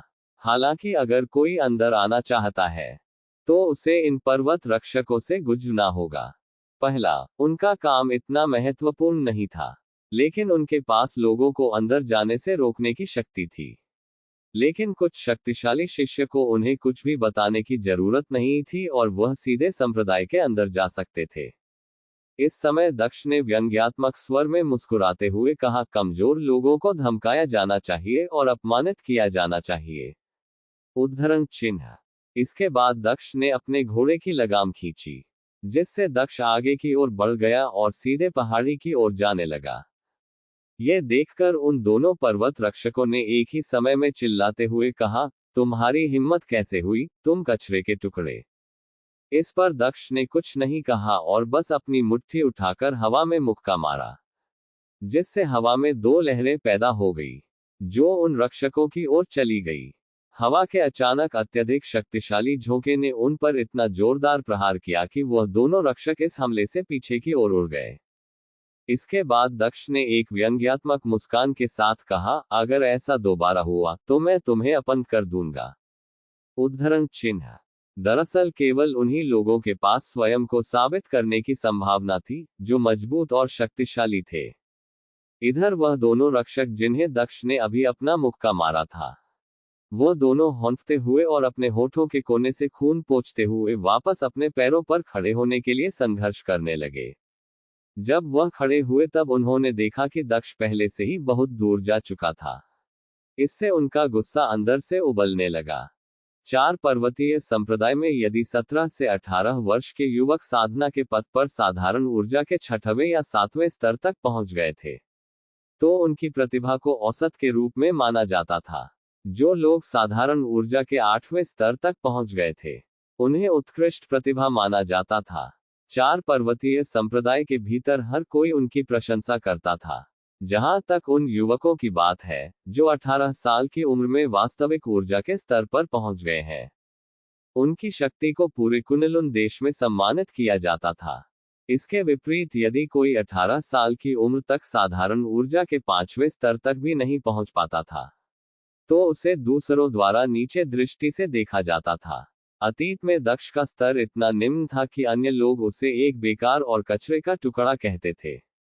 अन्य लोगों द्वारा उसे हमेशा धमकाया जाता था और वह सभी उसे बेकार समझते थे। दूसरी तरफ ये बात कि दक्ष 4 पर्वतीय संप्रदाय में वापस आ गया है, संप्रदाय के शिष्यों के बीच बहुत तेजी से फैल गया। ये बात उन सभी तक सुरक्षा गार्ड्स ने फैलाई थी जिन्हें दक्ष ने पहले घायल किया था। दक्ष कचरे के टुकड़े के नाम से पूरे 4 पार्वती संप्रदाय में प्रसिद्ध था। संप्रदाय के क्षेत्र में घूमते समय दक्ष ने देखा कि सभी लोग उसे ही घूर रहे थे। उन सभी के चेहरों पर अलग अलग भाव थे। जो कुछ हो रहा था उस पर दक्ष ने बिल्कुल भी ध्यान नहीं दिया। 4 पर्वतीय संप्रदाय के भीतर आगे बढ़ते हुए दक्ष सीधे वहां के पुस्तकालय की ओर चला गया, जिसे जिंग इमारत के नाम से जाना जाता था। जिंग इमारत 4 पर्वतीय संप्रदाय के भीतर एक स्थान था जहां सभी शिष्यों को विभिन्न मार्शल साधना तकनीक और मार्शल कौशल प्रदान किए जाते थे। हर दिन कई शिष्य वहां जिंग इमारत में जाते थे। यह दिन भी कोई अलग नहीं था और इस समय जिंग इमारत में शिष्य भरे हुए थे। जब दक्ष जिंग इमारत के पास पहुंचा तभी अचानक वहां एक आवाज आई। दक्ष। यह आवाज सुनकर दक्ष ने अचानक चलना बंद कर दिया। उसने अपने चारों ओर देखा और कुछ ही दूरी पर उसने एक किशोर का चेहरा देखा जो काफी ठंडा लग रहा है। एपिसोड 9 मूनलाइट फिदर एजिलेट। ये लड़का कोई और नहीं बल्कि ध्रुव सेन था। ध्रुव सेन ने कहा, लगता है कि तुम अभी तक मरे नहीं। तुम काफी भाग्यशाली हो। उद्धरण चिन्ह। ध्रुव सेन वही था जिसने पिछली बार दक्ष की हत्या करने की कोशिश की थी। ये दीपंकर सेन का सबसे बड़ा बेटा था। इधर दक्ष ने ध्रुव सेन पर एक तीखी नजर डाली और फिर वह मजाकिया ढंग से मुस्कुराया। ध्रुव सेन अभी केवल साधारण ऊर्जा के 8वें स्तर पर था, जबकि दक्ष साधारण ऊर्जा के 7वें स्तर पर था। लेकिन इसके बाद भी दक्ष ने हैवी वेव पंच तकनीक में भी महारत हासिल कर ली थी, जिससे वह किसी भी तरह से ध्रुव सेन से कमतर नहीं था। दक्ष को केवल 1 या 2 और मार्शल आर्ट कौशल सीखने की आवश्यकता थी। इसके बाद वह निश्चित रूप से ध्रुव सेन को हराने में सक्षम हो सकता है। आंध्र दक्ष ने उसकी बातों पर बिल्कुल भी ध्यान नहीं दिया और फिर दक्ष ने ध्रुव सेन को सीधे नजरअंदाज कर दिया और तुरंत जिंग इमारत की तरफ चला गया। वह पहले अपने कौशल और ताकत में सुधार करना चाहता था और फिर ध्रुव सेन से बदला लेना चाहता था। यह देखकर कि दक्ष ने उसे नजरअंदाज कर दिया है, ध्रुव सेन को बहुत गुस्सा आया। उसने अपने दांत पीसते हुए कहा, अगली बार निश्चित रूप से मैं तुम्हें मार डालूंगा और तुम्हारे शव को तुम्हारे पिता के पास भेज दूंगा। उद्धरण चिन्ह। ये कहने के बाद ध्रुव सेन ने दक्ष की ओर नफरत भरी दृष्टि से देखा। जब शौर्य जिंग इमारत के पास पहुंचा तब वहां पर एक बूढ़ा आदमी एक कुर्सी पर बैठा हुआ था। वह बूढ़ा आदमी आलस्य से बैठकर आकाश की ओर देख रहा था। उस बूढ़े आदमी के पास जाकर दक्ष ने उसका अभिवादन करते हुए कहा, प्रणाम वरिष्ठ। दरअसल ये बूढ़ा आदमी एकमात्र व्यक्ति था जो इस जिंग इमारत की रक्षा करता था। जिंग इमारत एक बहुत ही महत्वपूर्ण स्थान था, लेकिन इसकी रखवाली करने वाला बूढ़ा व्यक्ति ऐसा नहीं लग रहा था कि वह उतना महत्वपूर्ण था। जब दक्ष ने उस बूढ़े को देखा तो उसे अपने पिछले जीवन में देखी गई एक मूवी की याद आ गई। उसने उस मूवी का वह सीन याद किया जिसमें एक बूढ़ा शक्तिशाली मार्शल आर्ट मास्टर एक नौकर की तरह फर्श साफ कर रहा था। दूसरी तरफ जब उस बूढ़े व्यक्ति ने दक्ष की आवाज सुनी तब उस बूढ़े व्यक्ति की अभिव्यक्ति अचानक बदल गई और उसने दक्ष की तरफ ध्यान देना शुरू कर दिया। दक्ष को अपना अभिवादन करता देखकर वह बूढ़ा आदमी काफी आश्चर्यचकित हो गया। कुछ समय बाद उसने अपना सिर हिलाया, जिससे पता चला कि वह बहुत आश्चर्यचकित था। इसके बाद उस बूढ़े आदमी ने कहा, साधारण ऊर्जा का 7वां स्तर। तुम केवल पहली मंजिल पर ही जा सकते हो और वहां मौजूद कौशल को चुन सकते हैं। तुम अधिकतम 2 कौशलों का ही चयन कर सकते हो। उद्धरण चिन्ह। इस पर दक्ष ने कहा, जी वरिष्ठ। जिंग इमारत को 3 मंजिलों विभाजित किया गया था। निचले स्तर के शिष्यों के पास केवल पहली मंजिल पर ही जाने का अधिकार था, जबकि उनसे बाद वाले शिष्यों को दूसरी मंजिल पर तथा विशेष शिष्यों को अंतिम मंजिल तक पहुंचाने का अधिकार प्राप्त था। पहली मंजिल पर उपलब्ध सभी मार्शल आर्ट कौशल साधारण स्तर के थे, हालांकि संख्या बहुत अधिक थी। इस प्रकार उन कौशलों और तरीकों को खोजना संभव था जो किसी के स्वयं के लिए सबसे उपयुक्त थे। ये सभी कौशल 4 पर्वतीय संप्रदाय के बुनियादी कौशल और तरीके थे। ये सभी सेन परिवार में पाए जाने वाले किसी भी कौशल से कहीं अधिक बेहतर थे। इस समय दक्ष को जिस चीज की सबसे ज्यादा जरूरत थी वह थी एक मार्शल आर्ट कौशल। इसलिए उसने मार्शल आर्ट कौशल की पुस्तकों की तलाश में एक बुक सेल्फ की ओर कदम बढ़ा दिया। वहां पहुंचकर दक्ष अपने लिए एक उपयुक्त मार्शल आर्ट कौशल की तलाश करने लगा। दक्ष ने एक पुस्तक देखी और कहा, 7 घातक मुट्ठी तकनीक। एक मुक्के से 7 घातक हमले का ये कौशल उन लोगों के लिए उपयुक्त है जिनके पास मुट्ठी मार्शल भावना है। ये कहने के बाद दक्ष ने उस पुस्तक से अपनी नजर हटा ली और दूसरे पुस्तक की ओर चला गया। उसने एक दूसरे पुस्तक की ओर देखते हुए कहा, तूफान ब्लेड। हवा को ही एक हथियार में बदल देना और कई पवन ब्लड लॉन्च करना। ये कौशल उन लोगों के लिए उपयुक्त है जिनके पास वायु की भावना है। उद्धरण चिन्ह। इसके बाद दक्ष आगे की ओर बढ़ गया और एक और पुस्तक के पास चला गया और उस पुस्तक को देखकर उसने कहा, उग्र मुट्ठी साधारण स्तर का शीर्ष स्तरीय मार्शल कौशल। ये कौशल जानवरों की आत्माओं के लिए उपयुक्त कुशल है। उद्धरण चिन्ह। दक्ष ने उन सभी किताबों को बस एक नजर से देखा और फिर उनसे अपनी नजरें हटा ली। दक्ष के पास लिटिल ब्लैक स्पिरिट थी जो कि उसे हर कौशल को समझने में सक्षम बनाती थी। दक्ष की समझने की क्षमता बहुत मजबूत थी। जब किसी कौशल को सीखने की बात आती थी तो वह उसे आसानी से सीख सकता था। ये लिटिल ब्लैक स्पिरिट का एक फायदा था, हालांकि उसे अभी तक वह कौशल नहीं मिला जो वह चाहता था। जल्द ही दक्ष को एक किताब मिली, ठंडी हवा वाली तलवार, तेज और कुशल। इस कौशल का उपयोग प्राकृतिक अनुग्रह और सुंदरता के साथ किया जाना चाहिए। यह उन लोगों के लिए उपयुक्त है जिनके पास तलवार की भावना है। उद्धरण चिन्ह।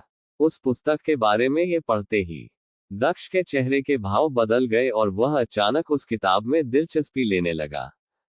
दक्ष हमेशा से तलवार लेकर देश के कोने कोने में घूमकर जरूरतमंद लोगों की मदद करना और बुरे इरादों वाले लोगों का खून बहाना चाहता था। उस किताब को कुछ देर देखने के बाद दक्ष ने अपना सिर हिला दिया। दक्ष ने कहा, ये वह कौशल नहीं है जिसे मैं चाहता हूं। उद्धरण चिन्ह। ये कहने के बाद दक्ष ने उस किताब को दोबारा रख दिया। इसके बाद दक्ष दोबारा पुस्तकों की तलाश करने लगा। दक्ष को एक और पुस्तक मिली, तलवार निकालना तलवार कौशल। तलवार निकालना एक आवश्यक कौशल है जो बिजली की गति से हत्या करता है, एक तेज गति से एक बार में हत्या करता है। यह उन लोगों के लिए उपयुक्त है जिनके पास तलवार की भावना है। उद्धरण चिन्ह। उस पुस्तक को देखकर दक्ष रुक गया। उसे ऐसा लगा कि उस तलवार कौशल का उपयोग अन्य तलवारों से अलग था।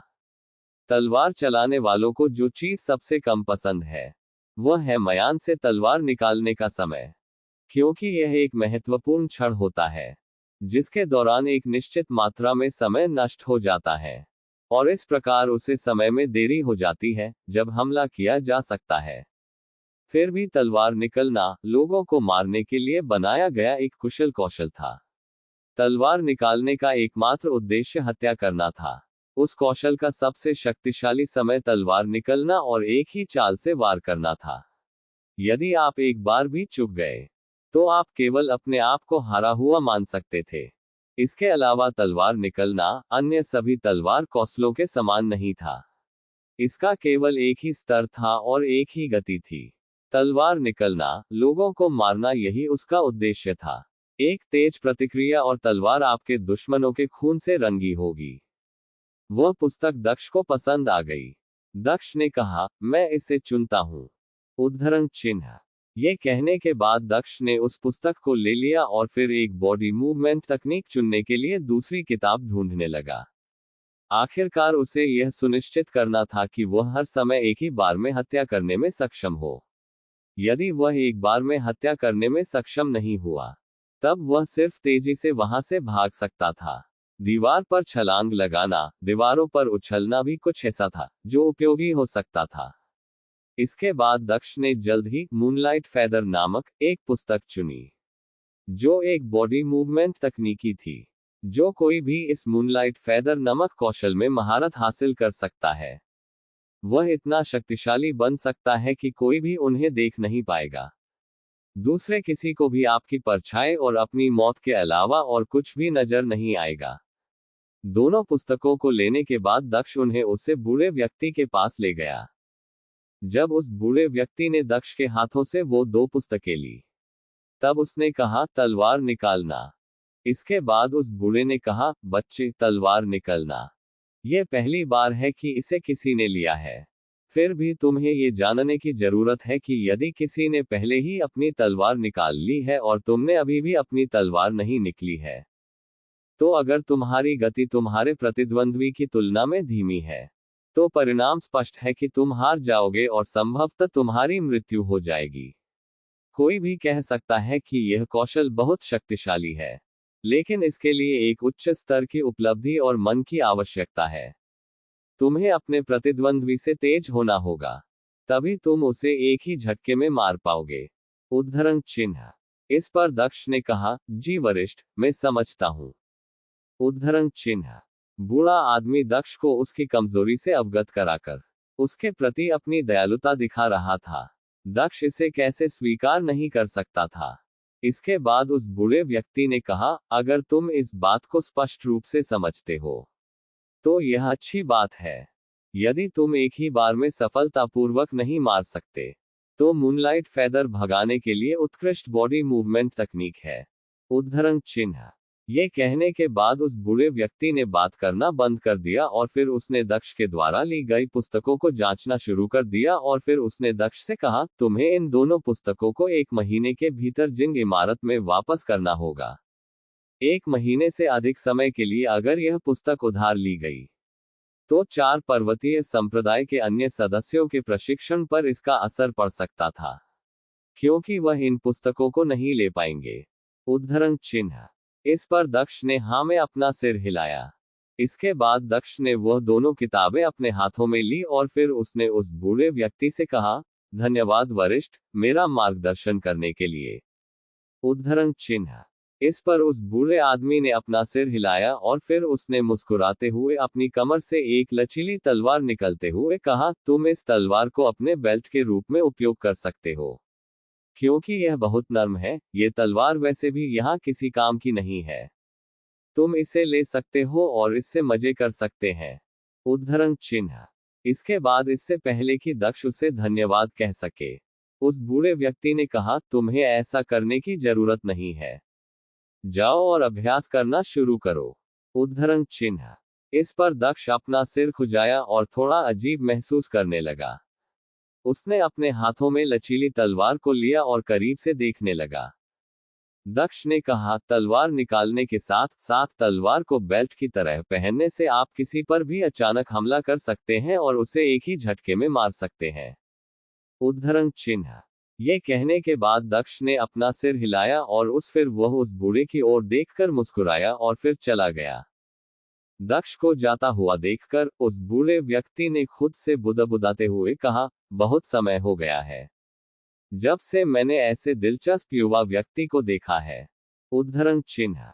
ये कहने के बाद वह बूढ़ा व्यक्ति तुरंत अपनी प्रारंभिक स्थिति में वापस आ गया और आसमान की ओर देखने लगा। ऐसा लग रहा था मानो वह सोच में खो गया हो। एपिसोड 10 के रोशनी की गति है। 4 पर्वतीय संप्रदाय 4 पर्वत चोटियों से घिरा हुआ था। इनमें से हर एक पर्वत चोटी एक दूसरे के साथ पूर्ण सामंजस्य से जुड़ा हुआ था। इस प्रकार 4 पर्वतीय संप्रदाय के शिष्य आसानी से इन ऊंची पर्वत की चोटियों पर जा सकते थे। ये पहाड़ की चोटियां जिन्होंने इस क्षेत्र को एक धन्य स्वर्ग बना दिया था, गुफाओं से भरे हुए थे, जहां शिष्य जा सकते थे और शांति से अपने प्रशिक्षण पर ध्यान केंद्रित कर सकते थे। ये सभी पहाड़ की चोटियां विशेष रूप से ऊंचे और एक विशाल क्षेत्र को कवर करते थे। इसलिए इन पहाड़ों पर जाना अभ्यास के लिए शांति खोजने का एक आसान तरीका था। दक्ष जल्दी उन 4 पर्वत चोटियों में से एक पर्वत चोटी के ऊपर चला गया। पर्वत की चोटी पर पहुंचकर जब उसने अपने चारों ओर देखा, तब उसने बादलों का एक असीम समुद्र देखा। ऐसा लग रहा था कि वह किसी स्वर्ग में आ गया हो। ऐसा नजारा किसी को भी निश्चित, तनाव मुक्त और आनंद और शांति महसूस कराने के लिए पर्याप्त था। उस पर्वत की चोटी पर पहुंचने के बाद दक्ष ने अपना ध्यान केवल अपने अभ्यास पर ही लगाया। वह बार बार तलवार निकालने के कौशल का निरंतर रूप से अभ्यास कर रहा था। बूम बूम बूम, पत्थरों से तलवार टकराने की आवाज लगातार सुनाई दे रही थी। दक्ष की तलवार से हर बार पत्थरों पर एक लंबा और पतला निशान दिखाई देता था। 10 दिनों बाद दक्ष पिछले 10 दिनों से प्रशिक्षण ले रहा था। वह बिना आराम के प्रशिक्षण ले रहा था, जिसे प्रत्येक पत्थर पर तलवार के अलग अलग निशानों से देखा जा सकता था। तलवार निकालने का कौशल एक ऐसा कौशल था जिसके लिए 2 पहलुओं को विकसित करने की अत्यधिक आवश्यकता थी, जिसमें से एक गति और दूसरी शक्ति थी। ये दोनों अभ्यास के महत्वपूर्ण लक्ष्य थे। तलवार को म्यान से निकालते समय अत्यधिक शक्ति की आवश्यकता होती थी। तलवार निकालने का कौशल निश्चित रूप से कोई नियमित तकनीक नहीं थी। दक्ष इस समय पसीने से लथपथ था, क्योंकि वह हर दिन सुबह से शाम तक प्रशिक्षण ले रहा था। नियमित अभ्यास ही उसकी ताकत को बढ़ाने का एकमात्र तरीका था। आंदोलन को लगातार दोहराने के लिए दृढ़ और अतुलनीय इच्छा शक्ति और दृढ़ संकल्प की आवश्यकता होती है। साधना पथ पर मजबूत बनने का यही एकमात्र तरीका है। दक्ष अपने पिछले जीवन को नहीं भूला था। भले ही पिछली दुनिया उच्च भावनाओं और धार्मिक उत्साह से भरा हुआ था, फिर भी उसे दुनिया में अनेक कष्टों से भी गुजरना पड़ता था। उस दुनिया में भी कमजोर होने से मृत्यु हो सकती थी, क्योंकि अन्य मजबूत लोग आपको धमका सकते थे, यहां तक कि आपको मार भी सकते थे। इस जीवन में भी ध्रुवसेन ने कमजोर और शक्तिहीन दक्ष को मार डाला था। हालांकि दक्ष की लिटिल ब्लैक स्पिरिट हर मिनट जीवंतता प्राप्त कर रही थी, जैसे कि वह जीवित अवस्था में हो। फिर दक्ष ने एक पल के लिए कौशल का अभ्यास करना बंद कर दिया और अपनी मार्शल आत्मा को वापस अपने शरीर में बुला लिया। योद्धा की आत्मा और मार्शल भावना दोनों लगभग एक ही थे।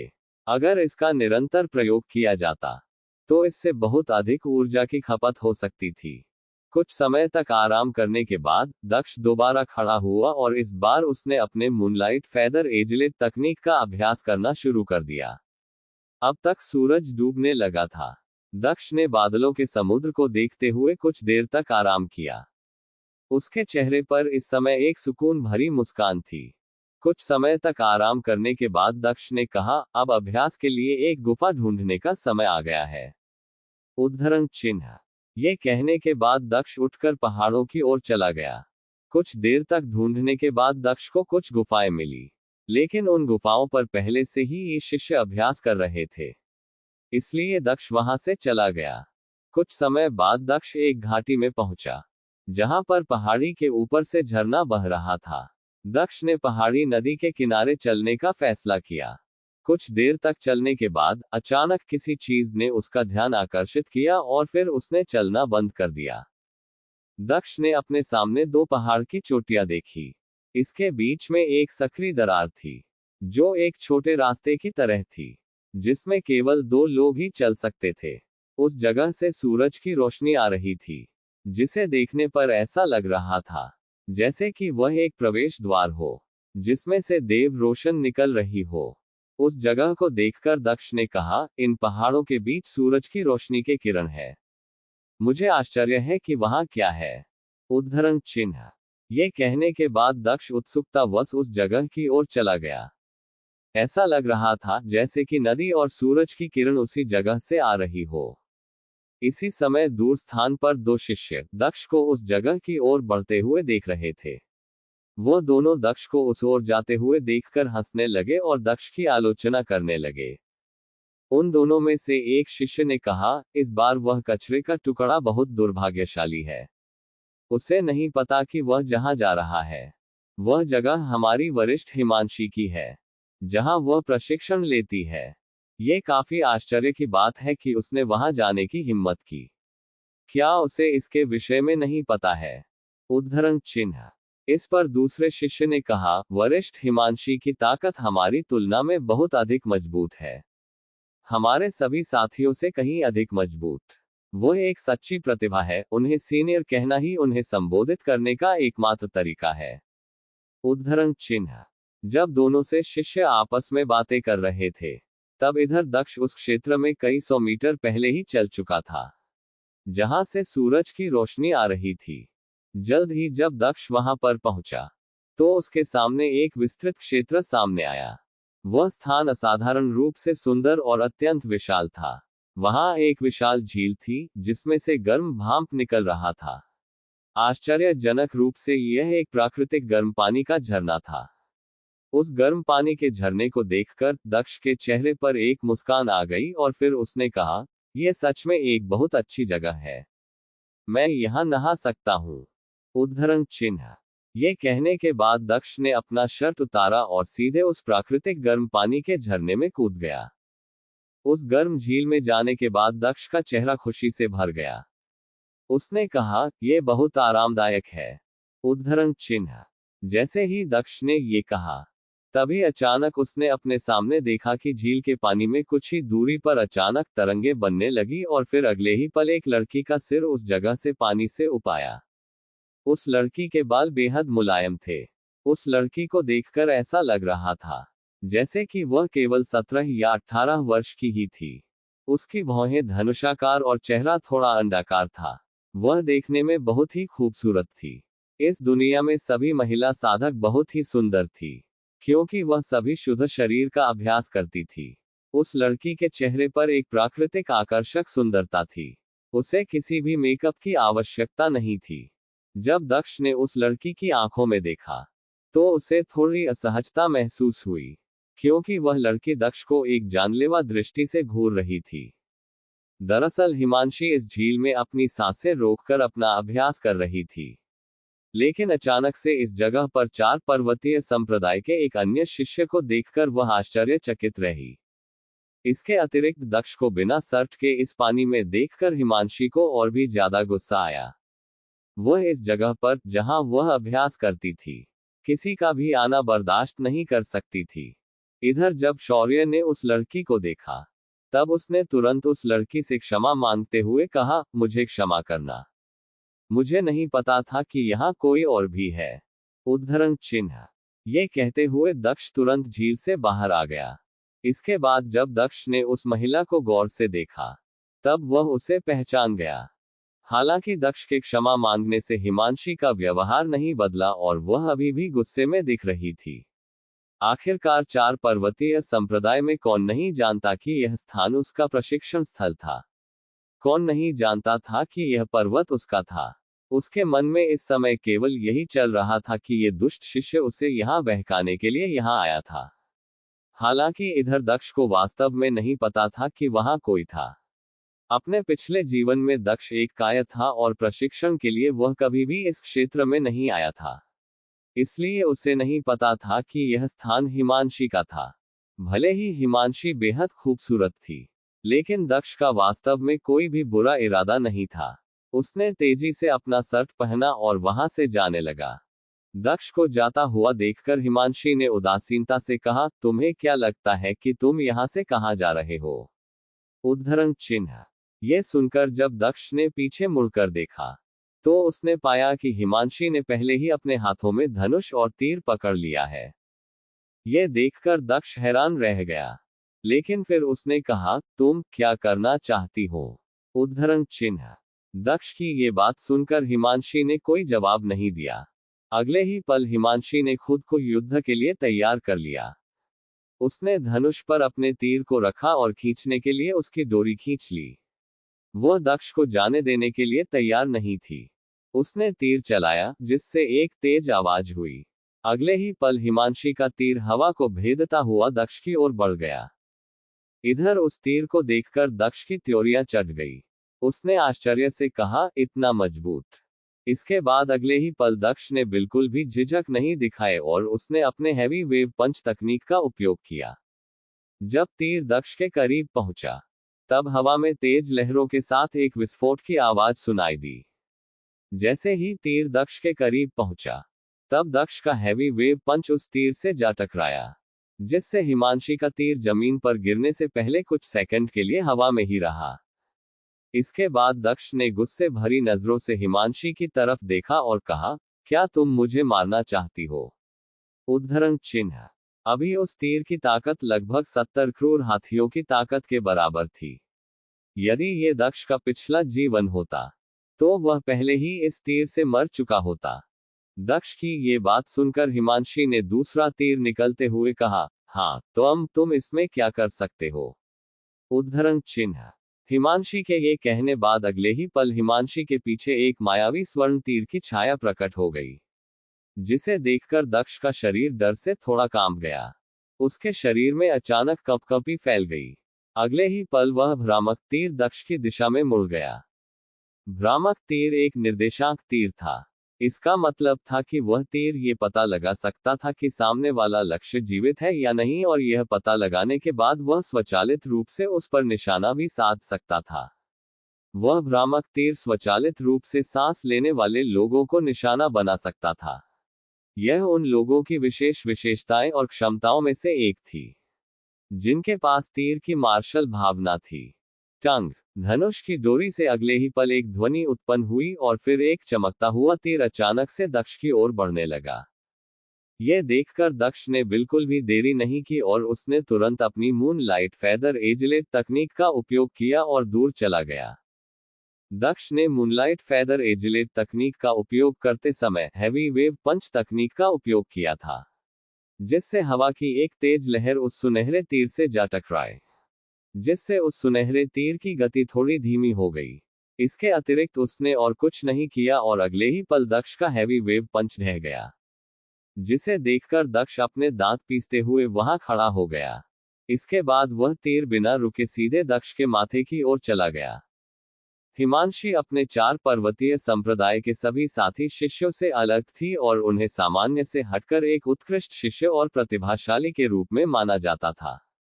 वह साधारण ऊर्जा के 9वें स्तर पर पहुंच गई थी। अपनी तीर मार्शल भावना का उपयोग करके उसकी ताकत 90 क्रूर हाथियों के ताकत से भी अधिक हो सकती है। इस प्रकार दक्ष की हैवी वेव पंच स्पष्ट रूप से उसके तीर को रोकने के लिए पर्याप्त नहीं थी। हैवी वेव पंच और तीर के टकराव से निकली ऊर्जा के कारण दक्ष नीचे गिर गया। चूंकि हिमांशी की तीर मार्शल आत्मा तीर को नियंत्रित कर सकती थी, जिससे वह जीवित प्रतीत होता था। दक्ष जहां भी जाता था, वह तीर घूमकर उसके पीछे ही चला जाता था और उसे मारने का प्रयास करता था। हाँ, अगले ही पल दक्ष और वह चमकता तीर अचानक एक चमकदार सफेद रोशनी में गायब हो गए। इसके बाद अगले ही पल दूर से हिमांशी को एक आवाज सुनाई दी, मैं दक्ष, इसे हमेशा याद रखूंगा और इसका बदला तुमसे जरूर लूंगा। उद्धरण चिन्ह। यह आवाज सुनकर हिमांशी खुद को स्तब्ध होने से नहीं रोक सकी। उसने चारों ओर देखा और देखा कि उसका तीर 2 टुकड़ों में कट गया है। इसके बाद उसने पाया कि दक्ष पहले ही वहां से गायब हो चुका था। यह देखकर उसे बहुत ही आश्चर्य हुआ। इसके बाद हिमांशी ने कहा, यह रोशनी की गति है। दूसरी तरफ जिन 2 शिष्यों ने दक्ष को उस घाटी में प्रवेश करते हुए देखा था, उन्होंने इस समय दक्ष को भागते हुए देखा। दक्ष को जीवित वहां से बाहर आते हुए देखकर वह दोनों शिष्य आश्चर्यचकित रह गए। उन शिष्यों में से एक ने कहा, सीनियर हिमांशी ने उस कूड़े के टुकड़े को नहीं मारा। लगता है कि सीनियर हिमांशी मन से उससे लड़ने और उसे मारने को तैयार नहीं थी। उद्धरण चिन्ह। अगले कुछ पलों में हिमांशी भी उस घाटी से बाहर आ गई, जिसे देखकर वह दोनों शिष्य से हिमांशी की ओर एकटक देखने लगे, क्योंकि हिमांशी इस समय बहुत ही सुंदर लग रही थी। हर कोई जानता था कि हिमांशी बहुत शक्तिशाली थी। 4 पर्वतीय संप्रदाय के भीतर कई लोग उससे प्रेम करते थे। वहां कुछ अत्यंत कुशल शिष्य थे, जो उसे बहुत पसंद करते थे। वह शिष्य जो अभी अभी उसकी ओर देख रहे थे, इन अत्यंत कुशल शिष्य की बराबरी नहीं कर सकते थे। अगर किसी को पता चला कि उन्होंने हिमांशी को एकटक देखने का प्रयास किया है, तो वह कुशल शिष्य उन दोनों को मार देते। नेक्स्ट पार्ट सुनने के लिए आप लोग हमारे चैनल पर बने रहे।